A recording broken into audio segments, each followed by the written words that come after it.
വളരെ വ്യക്തമായി മുഹീദ്ദീൻ ശൈഖ് പറയാണ്, ജനങ്ങളെ, ഓ സമുദായമേ, നിങ്ങൾ അല്ലാഹുവിന്റെ റസൂലിനെയും അതുപോലെ ഖുർആനിനെയും പിൻപറ്റണേ. നിങ്ങൾ പുതുതായി നിർമ്മിക്കരുതേ. യോജിച്ച് പ്രവർത്തിച്ചോളൂ, എതിരാവരുതേ. അനുസരിച്ചോളൂ, അനുസരണക്കേട് കാണിക്കരുതേ. നിഷ്കളങ്കമായി പ്രവർത്തിച്ചോളൂ, ശിർക്ക് ചെയ്യല്ലേ.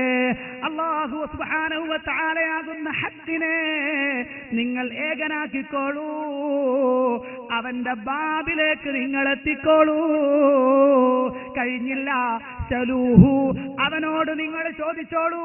വലാ തസ്അലൂ ഗൈറഹു, അവനല്ലാത്തവരോട് ചോദിക്കരുത് കേട്ടോ. ഇസ്തഈനൂ ബിഹി, അവനോട് നിങ്ങൾ സഹായം തേടിക്കോ. വലാ തസ്തഈനൂ ബിഗൈരിഹി, അവനല്ലാത്തവരോട് നിങ്ങൾ സഹായം തേടരുത്. തവക്കലൂ അലൈഹി, അവന്റെ മേൽ നിങ്ങൾ വരമേൽപ്പിച്ചോളൂ. വലാ തതവക്കലൂ അലാ ഗൈരിഹി, അവനല്ലാത്തവര് നിങ്ങൾ തവക്കുലാക്കരുത് കേട്ടോ. ഇത് ശൈഖ് അവറുകൾ പറഞ്ഞ വാചകമാ. പ്രിയപ്പെട്ട ഹസ്സനി, അല്ലാഹു അല്ലാത്തവരോട് തേടിയാൽ സ്വർഗം കിട്ടുമെന്ന് പരസ്യമായി പ്രസംഗിക്കുന്ന നിങ്ങളോട് അതേ ശൈഖ് അവറുകളുടെ ഗ്രന്ഥം സാക്ഷ്യപ്പെടുത്തി ഞാൻ പറയുന്നു, ഇല്ല, അങ്ങനെ ഒരു ഹുക്ം അല്ലാഹുവിന്റെ കിതാബിലില്ല, പ്രവാചകന്റെ ചര്യയിലില്ല, നാളിന്ന് വരെയുള്ള സലഫ് സാലിഹ്യങ്ങളുടെ മാർഗത്തിലില്ല.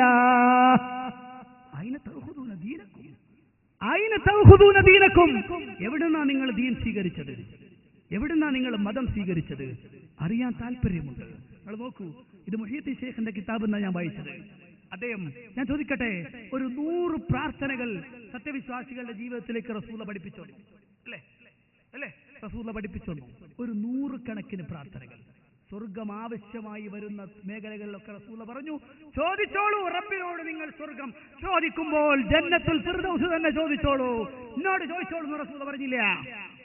എന്നോട് ചോദിച്ചോളൂ എന്ന് റസൂൽ പറഞ്ഞില്ല. സ്വഹാബത്തിനോട് ചോദിച്ചോളൂ എന്നും പറഞ്ഞിട്ടില്ല. മറിച്ച് എന്നെ പിൻപറ്റൂ. സുബ്ഹാനല്ലാഹ്, എത്രത്തോളം എന്നറിയുമോ? നബി സല്ലല്ലാഹു അലൈഹി വസല്ലം പറഞ്ഞു, ലൈസ അഹദുൻ, ഒരു മനുഷ്യനുമില്ല, അവന്റെ അമല് അവനെ സ്വർഗത്തിൽ പ്രവേശിപ്പിക്കുന്നതായി ഒരുത്തനുമില്ല. സുബ്ഹാനല്ലാഹ്. സ്വഹാബത്ത് ചോദിച്ചു, വല അന്ത യാ റസൂലല്ലാഹ്, അല്ലാഹുവിന്റെ റസൂലേ, നിങ്ങളുമില്ലേ? വല അന, ഞാനുമില്ല. ഇല്ലാ അയ്യതഗമ്മദനി അല്ലാഹു ബിമഗ്ഫിറത്തിൻ വറഹ്മ, നാഥനന്റെ അവന്റെ കാരുണ്യം കൊണ്ടും പാപമോചനം കൊണ്ടും എന്നെ വലയം ചെയ്താലല്ലാതെ എനിക്കും സ്വർഗത്തിലേക്ക് നടന്നെടുക്കാൻ കഴിയില്ല എന്ന് സമുദായത്തെ സാക്ഷ്യപ്പെടുത്തി സയ്യിദുനാ മുഹമ്മദുർ റസൂലുള്ളാഹി സ്വല്ലല്ലാഹു അലൈഹി വസല്ലം. ഈ ശുദ്ധമായ മാർഗത്തെ തച്ചു തകർത്തിട്ട് അല്ലാഹു അല്ലാത്തവരേക്ക് എത്തിക്കാൻ റബീഅത്ത് റളിയല്ലാഹു അൻഹു ചോദിച്ചു. ഇല്ല. റബീഅത്ത് റളിയല്ലാഹു അൻഹുവിനെ കുറിച്ച് വിശദീകരിക്കുന്ന ഹദീസ് ഇമാം മുസ്ലിം മുഖ്തസറായി കൊടുത്തിട്ടുണ്ട്.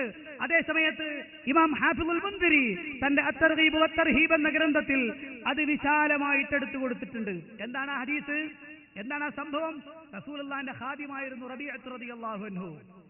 എപ്പോഴും റസൂലുള്ളാഹിന്റെ ഖാദിമായി കൂടെ ഉണ്ടായിരുന്നു. രാത്രികാലങ്ങളിൽ അദ്ദേഹം ഉറക്കമിളച്ച് കാത്തിരിക്കും റസൂലുള്ളാഹിക്ക് ഖിദ്മത്ത് എടുക്കാൻ. ഒരു ദിവസം നബി സല്ലല്ലാഹു അലൈഹി വസല്ലം അതാ വീട്ടിൽ കയറി കിടക്കുകയാണ്. റസൂലുള്ളാഹി സുബ്ഹാനല്ലാഹ് അൽഹംദുലില്ലാഹ് ദിക്റുകൾ ഇങ്ങനെ ധാരാളമായി ചെയ്തുകൊണ്ടിരിക്കുന്നു. റബീഅത്ത് റളിയല്ലാഹു അൻഹു പറയുന്നു, ഞാൻ ഇടയ്ക്കെപ്പോഴോ ഉറങ്ങിപ്പോയി. പിന്നെ പാദത്തിന്റെ ശബ്ദം കേട്ടിട്ടാണ് ഞാൻ എഴുന്നേൽക്കുന്നത്. റസൂലുള്ളാഹി ഇറങ്ങി വരുന്നു തന്റെ ആവശ്യം പൂർത്തിയാക്കാൻ വേണ്ടി. ഞാൻ പെട്ടെന്ന് റെഡിയായി റസൂലുള്ളാഹിക്ക് വെള്ളം എടുത്തു കൊടുത്തു. അങ്ങനെ അതാ റസൂലുള്ളാഹി വെള്ളവും കൊണ്ട് ദൂരേക്ക് പോയി. ആവശ്യം കഴിഞ്ഞു തിരിച്ചു വന്നപ്പോൾ റസൂലുള്ളാഹി എന്നോട് ചോദിക്കുകയാണ്, പറയുകയാണ്, സല്യാ റബീഅ, ഓ റബീഅത്തെ ചോദിച്ചോളൂ, ഓ റബീഅത്തെ ചോദിച്ചോളൂ. നബി സല്ലല്ലാഹു അലൈഹി വസല്ലം അതാ ആവശ്യപ്പെടുകയാണ്. മഹാനായ റബീഅത്ത് റളിയല്ലാഹു അൻഹു അദ്ദേഹം ഒരല്പനേരം ചിന്തിച്ചു പോയി. അദ്ദേഹം പറയാണ് നബിയേ നബിയേ ചോദിച്ചോളൂ തരാമെന്ന് റസൂൽ പറഞ്ഞപ്പോ ഞാൻ പറഞ്ഞു, അൻദുർനി ഹത്താ അൻദുറാ, നബിയേ എനിക്കൊരു സാവകാശം തരണേ നബിയേ. അങ്ങനെ റസൂലുള്ളാഹി അവകാശം കൊടുത്തു, സമയം കൊടുത്തു. ആയിക്കോട്ടെ. വതഫക്കർതു വതദക്കർതു അന്ന ദുനിയാ ഫാനിയത്തുൻ മുൻഖതിആ. തീർച്ചയായും ഐഹിക ലോകം പെട്ടെന്ന് അവസാനിക്കുന്നതാണെന്ന് എനിക്ക് ബോധ്യമായി. ഞാൻ ചിന്തിച്ചു, റസൂലുള്ളാഹിനോട് ഞാൻ പറഞ്ഞാൽ ഭൗതികമായ കുറെ കാര്യലാഭങ്ങൾ എനിക്കുണ്ടായെന്നിരിക്കാം, പക്ഷേ അത് പെട്ടെന്ന് തീർന്നു പോകുമല്ലോ. ഫഖുൽതു, ഞാൻ പറഞ്ഞു, യാ റസൂലല്ലാഹ്, അല്ലാഹുവിന്റെ റസൂലേ, അസ്അലുക, ഞാൻ അങ്ങയോട് ചോദിക്കുന്നു നബിയേ, അൻ തദ്ഉവല്ലാഹ്, അങ്ങ് അല്ലാഹുവിനോട് ദുആ ചെയ്യണം, അയ്യുൻജിയനി മിനന്നാരി വയുദ്ഖിലനൽ ജന്ന, എന്നെ നരകത്തിൽ നിന്ന് രക്ഷപ്പെടുത്താനും സ്വർഗത്തിൽ പ്രവേശിപ്പിക്കാനും റബ്ബിനോട് നിങ്ങൾ ദുആ ചെയ്യണേ നബിയേ.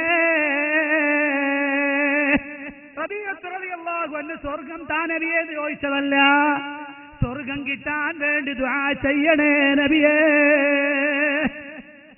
നബി സല്ലല്ലാഹു അലൈഹി വസല്ലം അല്പദൂരം മിണ്ടാതെ നിന്നു.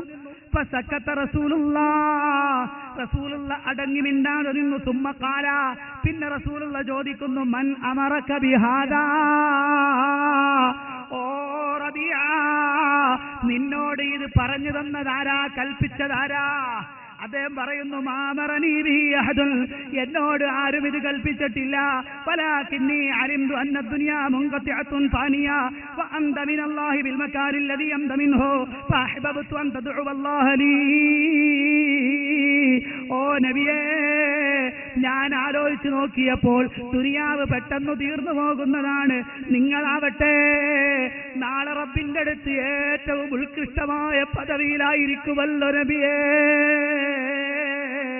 അതുകൊണ്ട് ഞാൻ ആഗ്രഹിക്കുന്നു, ഇഷ്ടപ്പെടുന്നു, അൻ തദ്ഉവല്ലാഹ ലീ, നബിയെ അങ്ങ് എനിക്ക് വേണ്ടി ദുആ ചെയ്യുക എന്നതാണ്. ഉടനെ റസൂലുള്ളാഹി പറഞ്ഞു, ഫഖാല ഇന്നി ഫാഇലുൻ, ഓക്കേ, ഞാനത് ചെയ്തോളാം, നിനക്ക് വേണ്ടി ഞാൻ പ്രാർത്ഥിക്കാം. പക്ഷെ ഒരു കാര്യം, എനിക്ക് എന്നോട് സഹായം തേടാനുണ്ട്. അതെന്താ? ഫഅഇന്നി അലാ നഫ്സിക ബികസ്റത്തി സുജൂദ്, ഓ റബിയ, നീ എന്നെ ഒന്ന് സഹായിക്കണം കേട്ടോ. എങ്ങനെ റസൂലുള്ളാഹിനോട് സഹായം തേടി എന്ന് പറഞ്ഞിട്ട് ഹദീസിന്റെ അവസാനം റസൂലുള്ളാഹി തിരിച്ചു സഹായം തേടിയതാ. ഫഅഇന്നി, എന്നെ സഹായിക്കണേ റബിയ, അലാ നഫ്സിക, നിന്റെ നഫ്സിൽ, ബികസ്റത്തി സുജൂദ്, സുജൂദുകൾ വർദ്ധിപ്പിച്ചുകൊണ്ട് നീ എന്നെ അതിന് സഹായിക്കണേ. ഈ ഹദീസ് ഇമാം നവവി, ഇമാം മുസ്ലിം തന്റെ സഹീഹ് മുസ്ലിമിൽ മുഖ്തസറായിട്ട് എടുത്തു കൊടുത്തതാണ്. അതിലാണ് അസ്അലുക മുറാഫഖതക ഫിൽ ജന്ന എന്ന് പറഞ്ഞിട്ടുണ്ട്. ആ ഹദീസിന്റെ പൂർണ്ണ രൂപമാണ് ഞാനിപ്പോ വായിച്ചത്. തകർന്നില്ലേ? ചോദിച്ചു എന്ന് പറഞ്ഞ കാര്യം തകർന്നില്ലേ? കഴിഞ്ഞില്ല. ഈ ഹദീസ് ഉദ്ധരിച്ചുകൊണ്ട് ഇമാം നവവി വിശദീകരിച്ചത് എന്താണെന്നറിയോ? ഫീഹി അൽ ഹസ്സു അലാ കസ്റത്തി സുജൂദ്. ഈ ഹദീസിൽ നിന്ന് മനസ്സിലാകുന്നത്, ഇതിലൊരു പ്രേരണയുണ്ട് കൂടുതൽ സുജൂദ് ചെയ്യാൻ, സുന്നത്ത് നിസ്കാരം വർദ്ധിപ്പിക്കാൻ. മാത്രമല്ല വത്തർദീബു ഫീഹി, അതിൽ ആഗ്രഹമുണ്ടാക്കലുമുണ്ട്. വൽ മുറാദു ബിഹി അസ്സുജൂദു ഫിസ്സലാഹ്, ഇവിടെ ഉദ്ദേശിക്കുന്നത്, ഇവിടെ സുജൂദ് കൊണ്ട് ഉദ്ദേശിക്കുന്ന നിസ്കാരത്തിലെ സുജൂദാണ്. അപ്പോൾ നിസ്കാരം വർദ്ധിപ്പിക്കാനാണ്. അപ്പൊ ഒരിക്കലും എന്തല്ല, നബി സല്ലല്ലാഹു അലൈഹി വസല്ലമ, പ്രവാചകൻ സല്ലല്ലാഹു അലൈഹി വസല്ലം ഒരിക്കലും ചോദിക്കാൻ റസൂലുള്ളാഹി പഠിപ്പിച്ചില്ല.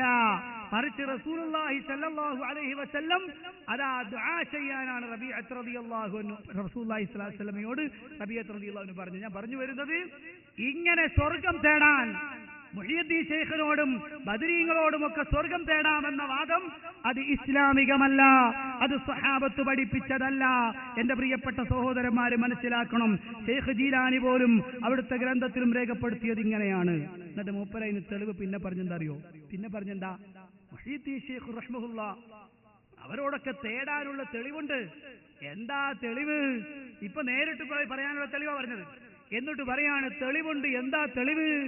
കണ്ടില്ലേ നിങ്ങൾ, മഹാനായ യാക്കൂബ് നബി അലൈഹിസ്സലാത്തു വസ്സലാമയുടെ മക്കൾ യാക്കൂബ് നബിയെ കൊണ്ട് എന്ത് ഇടയാളനാക്കി പ്രാർത്ഥിച്ചു. ഇടയാളനാക്കിയിട്ടില്ലേ? അപ്പൊ നിങ്ങളെ വാദം പൊളിഞ്ഞില്ലേ? അപ്പൊ വാദം പൊളിഞ്ഞു. എന്ത്? മുഹീദ്ദീൻ ശൈഖിനോടും തേടാം, ബദരീങ്ങളോടും സ്വർഗത്തിന് തേടാം, തേടിയാൽ സ്വർഗം കിട്ടും എന്ന വാദം പൊളിയുന്നു. തെളിവ് പറഞ്ഞപ്പോൾ തെളിവെന്താ പറഞ്ഞത്?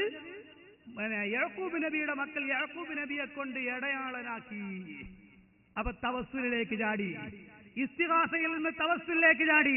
കേട്ടോ, 12-ാം അധ്യായം സൂറത്ത് യൂസുഫ് അതിന്റെ 97, 98 ആയത്തുകളിലാതുള്ളത്. യാക്കൂബ് നബിയുടെ മക്കൾ പറഞ്ഞു, യാ അബാനസ്തഗ്ഫിർ ലനാ ദുനൂബനാ, ഓ ഞങ്ങളുടെ പിതാവേ, അങ്ങ് ഞങ്ങൾക്ക് വേണ്ടി ഞങ്ങളുടെ പാപം പുറത്തു കിട്ടാൻ അള്ളാഹുവിനോട് ഞങ്ങളുടെ പാപമോചനത്തിന് തേടണേ. ഇന്നാ കുന്നാ ഖാതീൻ, ഞങ്ങൾ തെറ്റ് ചെയ്തു പോയിട്ടുണ്ട് കേട്ടോ. യാക്കൂബ് നബി പറയും, സൗഫ അസ്തഗ്ഫിറു ലക്കും റബ്ബീ, പിന്നെ ഞാൻ എന്റെ റബ്ബിനോട് നിങ്ങൾക്ക് വേണ്ടി പാപമോചനത്തിന് തേടും കേട്ടോ. മഹാനായ യാക്കൂബ് നബി പറയാൻ ഇതിന്റെ അർത്ഥം എന്താ? ഇപ്പൊ നമ്മൾ പറയലുണ്ട് സാധാരണ, സഹോദര നിങ്ങള് ദ്വാരക്കണം എനിക്ക് വേണ്ടി എന്തെന്ത് ചെയ്യണം പറയണം എന്ന ആ വിഷയത്തിന് പ്രാർത്ഥിക്കുക, പരസ്പരം ദുആ കൊണ്ട് വസിയത്ത് ചെയ്യുക എന്ന അനുവദിക്കപ്പെട്ട തവസ്സുലിനെ എടുത്തിട്ട് മഹാന്മാരോട് സ്വർഗം തേടാമെന്നും മറ്റു പലതും തേടാമെന്നും തെളിവുദ്ധരിക്കുന്ന അശ്വനി, നിങ്ങൾ കിതാബുപരമായി ഗ്രന്ഥപരമായി എന്ത് വിവരമാണ് നിങ്ങൾക്കുള്ളത്, എന്താണ് നിങ്ങൾ പഠിച്ചത് എന്ന് ചോദിച്ചു പോകുകയാണ് ഞങ്ങൾ. മനസ്സിലായോ? ഇതാണ് തെളിവുദ്ധരിച്ച് പറഞ്ഞിട്ടുള്ളത്. ഇത് നിങ്ങൾ കേട്ടോ. മാത്രമല്ല ഇവര് പറയുന്നത് ഇസ്തിഗാസയുമായി ബന്ധപ്പെട്ടിട്ടാണല്ലോ. അതൊരു നിർബന്ധ കാര്യം പോലെയാ. അത് ചെയ്യാത്തവൻ സുന്നിയല്ല എന്നല്ലേ പറഞ്ഞത്? മഹാന്മാരോട് തേടാത്തവൻ സുന്നിയല്ല, അവൻ മുബ്തദിയാണെന്നല്ലേ. എന്നാൽ ഇസ്തിഗാസ എന്ന് പറയുന്നത് എന്താണ്? അതാ സമസ്തയിലെ വളരെ പ്രധാനപ്പെട്ട ഒരു പണ്ഡിതൻ തന്നെ അദ്ദേഹത്തോടുള്ള ചോദ്യത്തിന് മറുപടി നിങ്ങൾ പലപ്പോഴും കേട്ടതാണ്. പക്ഷേ വിഷയവുമായി ബന്ധപ്പെടുത്തിക്കൊണ്ടതെന്ന് സൂചിപ്പിക്കുകയാണ്. കണ്ടോളൂ. ചോദ്യം: ഇസ്തിഗാസയുടെ ശർഈയായ ഹുക്മ് എന്താണ്? ഇതിന് അല്ലാഹു സുബ്ഹാനഹു വ തആലയുടെ അടുക്കൽ വല്ല പ്രതിഫലവും ഉണ്ടോ എന്നാണ്. ഇസ്തിഗാസയെ കുറിച്ച് ലോക മുസ്ലിം ജനസമൂഹം ഇത്രയും കാലം അംഗീകരിച്ച ഒരു നിലപാടും സമസ്ത കേരള ജമിയത്തുള്ള വിശദീകരണവും ഇസ്തിഗാസ ശറഈൽ അനുവദിക്കപ്പെട്ട കാര്യമാണ്. തവസ്സുൽ സുന്നത്താക്കപ്പെട്ട കാര്യമാണ്. സുന്നത്താക്കപ്പെട്ട കാര്യമാണ്. അപ്പൊ ഇസ്തിഗാസ ഇസ്ലാമിൽ സുസമ്മതമായി സ്ഥിരീകരിക്കപ്പെട്ട കാര്യമാണ്. ശറിയ ഹുക്കുമാണ്, അനുവദിക്കപ്പെട്ടതാണെന്നുള്ളത്. അപ്പോൾ തഹീറിനെ തേടിയാൽ, ഖിതാബ് തഹീറിനെ തേടിക്കഴിഞ്ഞാലാണ് ഇബാഹത്ത് വരുന്നത്. അപ്പൊ തഹീറിനെ തേടുമ്പോൾ തഹീർ എന്ന് പറഞ്ഞാൽ ഇഷ്ടം പ്രവർത്തിക്കല്ല. ഇത് ചെയ്താലും കുഴപ്പമില്ല, ചെയ്തില്ലേലും കുഴപ്പമില്ല. അപ്പൊ ചെയ്താലും കുഴപ്പമില്ല, ചെയ്തില്ലേലും കുഴപ്പമില്ല എന്ന് പറയുമ്പോൾ പിന്നെ എന്താ അപ്പൊ വരുന്ന അതിന്റെ അഭിപ്രായം എന്താണ്? അപ്പൊ പ്രതിഫലം ഉണ്ടോ? അപ്പൊ അദ്ദേഹം പറയുന്നത് അനുവദനീയം എന്ന് പറഞ്ഞാൽ, അല്ലെങ്കിൽ ഹലാലായ ഒരു കാര്യം എന്ന് പറഞ്ഞാൽ തഹീറാണ്. ചെയ്യണമെങ്കിൽ ചെയ്യാം, ചെയ്യണ്ടെങ്കിൽ ചെയ്യാം. അങ്ങനെ തന്നെയാണ് അതിന്റെ വിധി, ഒരു സംശയമല്ല. പിന്നെ ചോദിക്കാവുന്ന അടുത്ത ചോദ്യം വല്ലതുണ്ടെങ്കിൽ ചോദിക്കണം. പ്രതിഫലം ഒരു കാര്യം ഹലാലായ കാര്യത്തിന് സതുദ്ദേശപരമായി ചെയ്യുകയാണെങ്കിൽ പുണ്യം കിട്ടുമെന്നല്ലാതെ ഹലാൽ എന്നതിൽ അനുവദിക്കപ്പെട്ടത് എന്നതിൽ പുണ്യം കിട്ടൂല. പുണ്യം കിട്ടൂല എന്നാണ്. അതെ, അവിടെയാണ് സംശയം, അവിടേക്ക് വരണം. അപ്പോ ഈ ഇസ്തിഗാസ എന്ന് പറഞ്ഞ കാര്യം ശറഈൽ അനുവദിക്കപ്പെട്ട കാര്യമാണ്. ചെയ്താൽ പ്രത്യേകിച്ച് പുണ്യമില്ല, ചെയ്തില്ലെങ്കിൽ പ്രത്യേക ദോഷമില്ല. അപ്പൊ ഒരു വെറും പ്രവർത്തനല്ലേ എന്നാണ് അദ്ദേഹത്തിന്റെ ചോദ്യം. വെറും പ്രവർത്തനമല്ല എന്നുള്ളതാണ്. അതുകൊണ്ടാണ് നാം വിഷയാവതരണത്തിൽ പ്രത്യേകം പറഞ്ഞത് ഇസ്തിഗാസ ശറഈൽ അനുവദിക്കപ്പെട്ടതും വളരെ ഫലപ്രദവുമായ ഒരു കാര്യമാണ്. ശറഈൽ അനുവദിക്കപ്പെട്ട കുറെ കാര്യങ്ങൾ ചെയ്താൽ ദോഷമല്ല ഗുണമല്ല എന്ന് വരില്ല.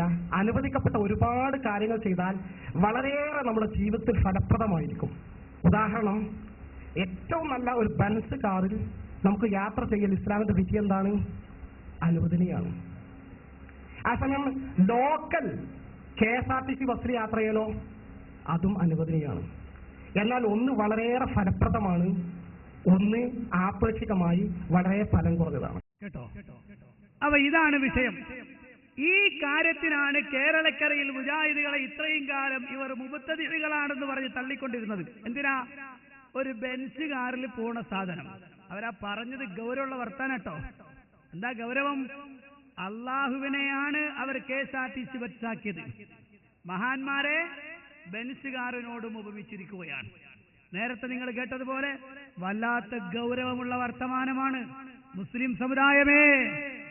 സമുദായമേ, നെഞ്ചകത്ത് ഈമാനിന്റെ തുടിപ്പ് ശേഷിക്കുന്നെങ്കിൽ ആലോചിച്ചു നോക്കണം ഈ വാചകം. കേവലം അനുവദനീയമായ ഒരു വിഷയത്തിനാണ് അള്ളാഹുവിനെ കൊച്ചാക്കിയിട്ട് മഹാന്മാരെ വലിയ ആളുകളാക്കി ചിത്രീകരിക്കുന്ന വർത്തമാനം കണ്ടോ നിങ്ങൾ? ഇതാണ് ഇസ്തിഗാസയുടെ ആകത്തുക. ഷർട്ട് ഇസ്തിരി ഇടുന്ന ഹുക്കുമ്. എന്ത്? ഒരു മനുഷ്യൻ ഷർട്ട് ഇസ്തിരി ഇടൽ എന്താ? അനുവദനീയം, ജാസ, അനുവദനീയാണ്. അതുപോലെ ഇസ്തിഗാസ. അത് വേണ്ടാന്ന് ഒരാൾ പറഞ്ഞാൽ ഒരു കുറ്റവുമില്ല, ഒരു കുറ്റവുമില്ല. എന്നാൽ നാളിന്നുവരെ മുജാഹിദ് പ്രസ്ഥാനത്തെ ചീത്ത വിളിക്കാനും മുജാഹിദ് പ്രസ്ഥാനത്തെ ആക്ഷേപിക്കാനും റസൂലുള്ള കൊണ്ടുവന്ന ആശയത്തിൽ നിന്ന് തെറ്റിപ്പോയവരാണെന്ന് പറയാനും വേണ്ടി ഉപമിച്ച വിഷയങ്ങൾ മുഴുവനും ഇസ്തിഗാസയുമായി ബന്ധപ്പെട്ടതായിരുന്നല്ലോ. മനസ്സിലായോ? അപ്പോ ഇതാണ് ഇവരുടെ മൊത്തത്തിലെ അവസ്ഥ. ഇനിയേ ഹസൻ ഇവിടെ പറഞ്ഞു സ്വർഗം കിട്ടാൻ ബദരീങ്ങളോട് മുഹീദ്ദീൻ ശൈഖിനോടും തേടിയാൽ മതി, സ്വർഗം ഉറപ്പാണെന്ന്. വേറൊരാൾ പറയുന്നു അത്രയൊന്നും പോണ്ട, അങ്ങോട്ടൊന്നും പോണ്ട. വളരെ ലളിതമായൊരു സംഗതി പറഞ്ഞുതരാം, കേട്ടോളൂ. നമുക്ക് സ്വർഗം ഉറപ്പാവാൻ നമ്മുടെ കൂടെ ജീവിച്ച് നരകത്തെക്കുറിച്ച് ആലോചിച്ച് 2 മാസക്കാലം ഉറങ്ങാതെ കടന്ന ഒരു പണ്ഡിതനെ ഞാൻ പറഞ്ഞല്ലോ, ഹബീബ് മുഹമ്മദ് റസൂലുള്ളാഹി സ്വല്ലല്ലാഹു അലൈഹി വസല്ലം തങ്ങളെ. ഇഷ്ക് എന്താണെന്ന് കേരളത്തിന് ഈ അടുത്ത കാലഘട്ടത്തിൽ ഏറ്റവും കൂടുതൽ ബോധ്യപ്പെടുത്തുന്ന പുന്നാര നബി തങ്ങളെ പലപ്പോഴും നേരിട്ട് കണ്ട് സംസാരിക്കാൻ അള്ളാഹു ഭാഗ്യം നൽകിയ ബഹുമാനപ്പെട്ട ഷെയ്ഖുന കുണ്ടൂർ ഉസ്താദിന്റെ പേരിൽ എല്ലാ ദിവസവും ഒരു ഫാത്തിഹ ഓതാൻ തീരുമാനിക്കില്ലേ നമ്മൾ? സ്വർഗം ഉറപ്പാകാൻ ബുദ്ധിമുട്ടാവോ? അള്ളാഹു തൗഫീഖ് ചെയ്യുമാറാവട്ടെ. ബുദ്ധിമുട്ടാവും. എന്താ കാര്യം? ആ ഫാത്തിഹ ഓതുന്ന ഏർപ്പാട് റസൂലുള്ള പഠിപ്പിച്ചതല്ലാത്തത് കൊണ്ട് തന്നെ. മാത്രമല്ല, ബഹുമാനപ്പെട്ട എന്റെ ശബ്ദം ശ്രവിക്കുന്ന പ്രിയപ്പെട്ട നാട്ടുകാരോടും സാധാരണക്കാരോടും ഞാൻ പറയാണ്, ഈ പറഞ്ഞ ആളുണ്ട് റസൂലുള്ളാഹിനെ ഡയറക്റ്റ്ലി എപ്പോഴും കണ്ടുകൊണ്ടിരിക്കുന്ന ആള്, കുണ്ടൂർ അബ്ദുൽ ഖാദർ മുസ്ലിയാർ. മൂപ്പരാരാണെന്ന് ഈക്കേക്കാര് പറയും, ഔദ്യോഗിക സമസ്തക്കാര്. ആ വലിയന്റെ വിഷയം ഇങ്ങോട്ട് പറയണ്ടെന്നാ ഓല് പറയാറുള്ളത്. കുണ്ടൂർ പോയ എല്ലാവർക്കും അറിയാലോ. കുണ്ടൂർ പോയാൽ അന്ന് നാട്ടുകാർ പറയട്ടെ ഇയാൾ ആരാണ്, ആ കുണ്ടൂർക്കാർ പറയട്ടെ. എന്നിട്ട് അങ്ങനത്തെ ഒരാളെ മക്ബറ കെട്ടിപ്പൊക്കിയിട്ട് എല്ലാവരും സിയാറത്തിന് വിലായത്ത് കറാമത്ത്, ഇത്ര വോട്ടിന് തോൽക്കുന്ന സ്വപ്നം കണ്ടിട്ടുണ്ട്, ഇത്ര വോട്ടിന് ജയിക്കുന്ന സ്വപ്നം കണ്ടിട്ടുണ്ട്. ഈ ജാതി ഒക്കെ സ്വപ്നത്തിലൂടെ ഇറങ്ങി വരിക അല്ലേ, പറഞ്ഞിട്ടില്ലേ? അതേ സമയത്ത് കുണ്ടൂർ എന്ന് പറയുന്ന അവിടെ അവരൊക്കെ ആദരിക്കുന്ന ഒരാള് നിങ്ങൾ ആദരിച്ചോ കുഴപ്പമില്ല, നിങ്ങളിപ്പോ എന്തിനൊക്കെ ആദരിക്കുന്നത്, ഞങ്ങളത് വേണ്ടെന്ന് പറയാൻ പറ്റില്ല. അതേ സമയത്ത് കുണ്ടൂരിലെ ഒരാളെ ഇവർ ആദരിക്കുന്നുണ്ട്. അയാളെ കുറിച്ച് എനിക്കറിയാം, ശംസുൽ ഉലമയെ എതിർത്ത ആളാണ്. ഒരു കാര്യം ഉറപ്പിച്ചു പറയട്ടെ, ശൈഖുന ശംസുൽ ഉലമാ റഹിമഹുല്ലാഹ് അവരെ എതിർത്ത ഒരാൾക്ക് അള്ളാഹു വിലായത്ത് കൊടുക്കൂല, അത് ഉറപ്പാ. അതെങ്ങനെ കിട്ടാനാ? അത് പിന്നെ വേണമെങ്കിൽ ഇന്ത്യയിലെ പാർലമെന്റിൽ നിന്നോ കേരളത്തിന്റെ നിയമസഭയിൽ നിന്നോ കിട്ടുന്ന വിലായത്താണെങ്കിൽ ഓക്കെ, കുഴപ്പമില്ല, അങ്ങനെ കിട്ടിയതാണെങ്കിൽ കുഴപ്പമില്ല. എന്നിട്ട് കുട്ടികളെ മുഴുവനും അടിച്ച് തൊളിച്ച് സിയാറത്തിനകത്ത് നമ്പുറത്തേക്ക് കൊണ്ടുപോയെങ്കിലും അങ്ങോട്ട് കൊണ്ടുപോകാണ്. അവിടെ ചെന്ന് ഇയാൾക്കൊന്ന് പുറത്തു കൊടുക്കണേ ദ്വാരക്കാണെങ്കിലോ അവിടെ കാര്യം ഉണ്ടെന്ന് നോക്കാം. അവിടെ ചെന്ന് ഇയാൾക്കൊന്ന് പുറത്തു കൊടുക്കണേ ദ്വാരക്കാണെങ്കിലോ അവിടെ കാര്യം ഉണ്ടെന്ന് നോക്കാം. അതല്ലല്ലോ ചെയ്യുന്നത്. എന്നിട്ട് ഇങ്ങനെ കുറെ ആളുകളെ പറഞ്ഞ് പർവ്വതീകരിച്ചിട്ട് കുണ്ടൂരിലെ മനുഷ്യന്മാർ ചോദിക്കാണ്, ഈ ഖബറിനുള്ളിൽ കിടക്കുന്ന ഔലിയാക്കന്മാർക്ക് ഈ ജാതി ആൾക്കാരാ എന്ന് ചോദിക്കാൻ തുടങ്ങി. അവിടെയാ പ്രശ്നം. മനസ്സിലായോ? നിങ്ങൾ നോക്ക്, സ്വർഗം കിട്ടാൻ എന്തൊക്കെ ഷോർട്ട് കട്ടുകളാ, എന്തൊക്കെ ഷോർട്ട് കട്ടുകളാ ആളുകൾ വെട്ടിത്തളിക്കുന്നത്. ഞാൻ ആലോചിച്ച് നോക്കാണ്, തലയ്ക്കകത്ത് ആൾ താമസമില്ലേ ഇവർക്ക്? എന്താണ് പറയുന്നത്? അല്ലാഹുവിന്റെ റസൂൽ സല്ലല്ലാഹു അലൈഹി വസല്ലം സ്വർഗം കിട്ടണോ അതിന് വല്ലാത്ത പ്രയാസമുണ്ട് കേട്ടോ. അത് ചുളുവിൽ കിട്ടുന്ന കാര്യമല്ല. റസൂലുള്ള പറയുകയാണ്, അതേ ഹുജിബത്തിൻ നാറു ബിശ്ശഹവാത്ത് വഹുജിബത്തിൽ ജന്നതു ബിൽ മകാരിഹ്. നരകം ഇച്ഛകൾ കൊണ്ട് വലയം ചെയ്യപ്പെട്ടിരിക്കുന്നു, തടയിടപ്പെട്ടിരിക്കുന്നു. സ്വർഗമാവട്ടെ പ്രയാസകരങ്ങളായ കാര്യങ്ങൾ കൊണ്ടാണ് തടയിടപ്പെട്ടിട്ടുള്ളത് കേട്ടോ. സ്വർഗത്തിൽ പോണോ പ്രയാസം സഹിക്കാതെ പോകാൻ കഴിയില്ല. ഇത് റസൂലുള്ള പഠിപ്പിച്ചത്. റസൂലുള്ള പഠിപ്പിച്ച മതത്തിന് കേരളത്തിൽ എന്ത് സ്ഥാനം? റസൂലുള്ള പഠിപ്പിച്ച ഇസ്ലാമിന് കേരളത്തിൽ എന്ത് സ്ഥാനം? ഇവിടെ അതാ ആളുകൾ പറയുന്നു ശൈഖിനോട് തേടിക്കോട് സ്വർഗ്ഗം ഉറപ്പ്. വേറൊരാൾ പറയുന്നു ബഗ്ദാദിലേക്കും പോകണ്ട, മദീനയിലെ ബദറിലേക്കും പോകണ്ട, കോഴിക്കോടത്തേക്ക് പോയാൽ മതി. അതേതാ കൊണ്ടൂർ ഉസ്താദിന്റെ പേര്. എല്ലാ ദിവസവും കിടക്കാൻ നേരത്തെ ഒരു ഫാത്തിഹ ഓതിക്കോളിന്ന്. അവിടെയും റസൂലുള്ളാഹിന്റെ സുന്നത്ത് വെട്ടിമുറിച്ചു. കിടക്കാൻ നേരത്ത് റസൂലുള്ള പഠിപ്പിച്ച കുറെ പ്രാർത്ഥനകളുണ്ട്. ആ പ്രാർത്ഥനകളെ മുഴുവനും തച്ചു തകർക്കാനുള്ള പിശാചിന്റെ ഗൂഢതന്ത്രമാണത്. കരുതിയിരിക്കണം സത്യവിശ്വാസികളെ, കരുതിയിരിക്കണം സത്യവിശ്വാസികളെ. ആലോചിക്കണം നിങ്ങൾ. വളരെ പ്രധാനപ്പെട്ട വിഷയമാണ്. വേറൊരാൾക്ക് പറയാനുള്ളത് ബദർ യുദ്ധം ഉണ്ടായത് തന്നെ ഞങ്ങൾക്ക് വേണ്ടിയിട്ടാണ്. അത് കേട്ടോളൂ പറഞ്ഞു. സാഹിബിമാരൊക്കെ ഷഹീദ് എന്നല്ലേ നമ്മൾ പറയുന്നത് അല്ലേ? ആണ്. അപ്പൊ അള്ള പറഞ്ഞേക്കണം കുറെ ഷഹീദന്മാരുണ്ടായാലല്ലേ സുന്നിയക്ക് ബദർ മൗലൂദൊക്കെ കഴിക്കാൻ പറ്റുള്ളൂ. അതിനാണ്. അല്ലാക്ക ഇവിടെ ദീന് വിജയിപ്പിക്കാൻ അള്ളാഹുവിനെ അബൂജാലിനെ കൊല്ലാക്കേണ്ട യുദ്ധത്തിന്റെ ഒക്കെ ആവശ്യമുണ്ടോ? ടിന്നാണ് ജിബ്രീലിന്റെ ഒരു ചിറക് ഉപയോഗിക്കേണ്ട ആവശ്യമുണ്ടോ അബൂജാലിനെ കൊല്ല? പിന്നെ ഇവിടെ ബദർ യുദ്ധം നടത്തി എന്തിന്? ഈ ദീന് പ്രയോഗിക്കാൻ അള്ളാഹുവിന് ഒന്നുമില്ലാതെ തന്നെ കഴിയൂലേ? പിന്നെ കുറെ ആളുകളെ ഷഹീദാക്കി എന്ത്? അത് സുന്നിയക്ക് ബദർ മൗലൂദ് കഴിക്കണം, ഇവിടെ പ്രസ്ഥാനങ്ങൾ ഉണ്ടാകണം, കുറെ ആളുകൾക്ക് കൂലി കിട്ടണം, ഷഹീദാകണം. അതിന് തന്നെയാണ് അതൊക്കെ. അതെ, അബൂജാലിനെ കൊല്ല നിൽക്കേണ്ട സാഹബത്തിന് എങ്ങനെ ഇറങ്ങാറാക്കേണ്ട എന്താ ആവശ്യമുണ്ട്? പറച്ചോടിപ്പോ എന്തായാലും കഴിയുന്നില്ല. ഇപ്പൊ നമുക്ക് രണ്ടുകൂട്ടർക്കും തർക്കമില്ലാത്ത വിഷയം തന്നെയാണത്. പക്ഷെ ഇതിൽ തർക്കമുണ്ട്. ഏലി ബദർ യുദ്ധം ഉണ്ടായത് പോലും ഞങ്ങൾക്ക് ബദർ പോലും ഉണ്ടാക്കാനും തിന്നാനും പ്രസ്ഥാനം ഉണ്ടാക്കാനുമാണെന്ന് പറയുന്ന ഈ സ്വഭാവം അതെന്തായാലും ലോകത്തൊരാളും അംഗീകരിച്ചു തരാത്ത വിഷയമാണ്. എന്താ മോനെ ബദർ യുദ്ധം? സുബ്ഹാനല്ലാഹ്. അക്കഥ അറിഞ്ഞാൽ ഒരു സത്യവിശ്വാസിയുടെ ഹൃദയത്തിൽ രോമാഞ്ചമണിയൂക്കുന്ന, ശരീരത്തിന് അതാ വിറയൽ അനുഭവപ്പെടുന്ന, ഈമാൻ വർദ്ധിക്കുന്ന ചരിത്ര സംഭവമാണ് ബദർ യുദ്ധം. അത് കേവലം പുട്ടടിക്കാനുള്ള ഏർപ്പാടാക്കി തീർക്കുന്ന സ്വഭാവം അത് പിൽക്കാലത്ത് കടന്നു വന്ന നൂതനവാദമാണ് കേട്ടോ. അതെ, ഒന്നുമില്ലാതെ 17 ദിവസം പട്ടിണി കിടന്നുകൊണ്ട് അള്ളാഹുവിന്റെ മതത്തിന്റെ കൽപ്പനകൾ അംഗീകരിച്ച സ്വഹാബത്ത് നോമ്പെടുക്കാനും നോമ്പ് തുറക്കാനും കാരക്കീറും പച്ചവെള്ളവും കുടിച്ചുകൊണ്ട് നോമ്പെടുക്കുകയും നോമ്പ് തുറക്കുകയും ചെയ്ത് ക്ഷീണിച്ച മഹാന്മാരായ സഹാബത്ത് അതേ ആയുധങ്ങളില്ലാതെ അതതുറുണ്ടൊമ്പത് ഒരു കൗലില്ലാറുണ്ടും അതിൽ വീക്കും ദാത്തുൽ ഫൂലുൽ അതിനബി പൂണ്ടേ അവരിലെ അടവസുയൂപ്പേട്ടുണ്ട്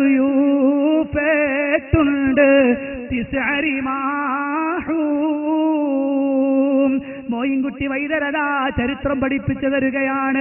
വാളുകളും കുന്തങ്ങളും കുറവാണ്, ക്ഷീണിച്ച ശരീരമാണ്, നടക്കുന്നവരാണ് ഭൂരിപക്ഷം ആളുകളും, ഒട്ടകമില്ല, കുതിരകൾ കുറവാണ്.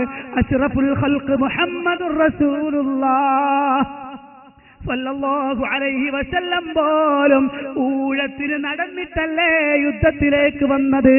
ആ യുദ്ധത്തിൽ സ്വഹാബത്ത് തന്റെ എല്ലാ ആഗ്രഹങ്ങളും മാറ്റിവെച്ച് റബ്ബിന്റെ ദീനിന് വേണ്ടി സ്വന്തം ശരീരത്തെ ട്രാവൽ ഗണിച്ചുകൊണ്ട് രംഗത്തിറങ്ങിയില്ലേ? അതാ എന്റെ പ്രിയപ്പെട്ടവരെ, യുദ്ധത്തിന്റെ തുടക്കത്തിൽ കരളലിയിക്കുന്ന ഒരു സംഭവം സംഭവിക്കുന്നു. മഹാനായ ഉബൈദത്ത് റളിയല്ലാഹു അൻഹുവിന്റെ തുടക്ക് വെട്ടുകൊള്ളുന്നു. തൂങ്ങിക്കിടക്കുന്ന തുടയുടെ കാലിന്റെ ഭാഗവുമായി രക്തപൊലിക്കുന്ന ബഹുമാനപ്പെട്ട സ്വഹാബി മഹാനായ ഹംസ റളിയല്ലാഹു അൻഹുവിന്റെയും അലി റളിയല്ലാഹു അൻഹുവിന്റെയും തോളിൽ കൈയിട്ടുകൊണ്ട് അതാ കടന്നു വരികയാണ്.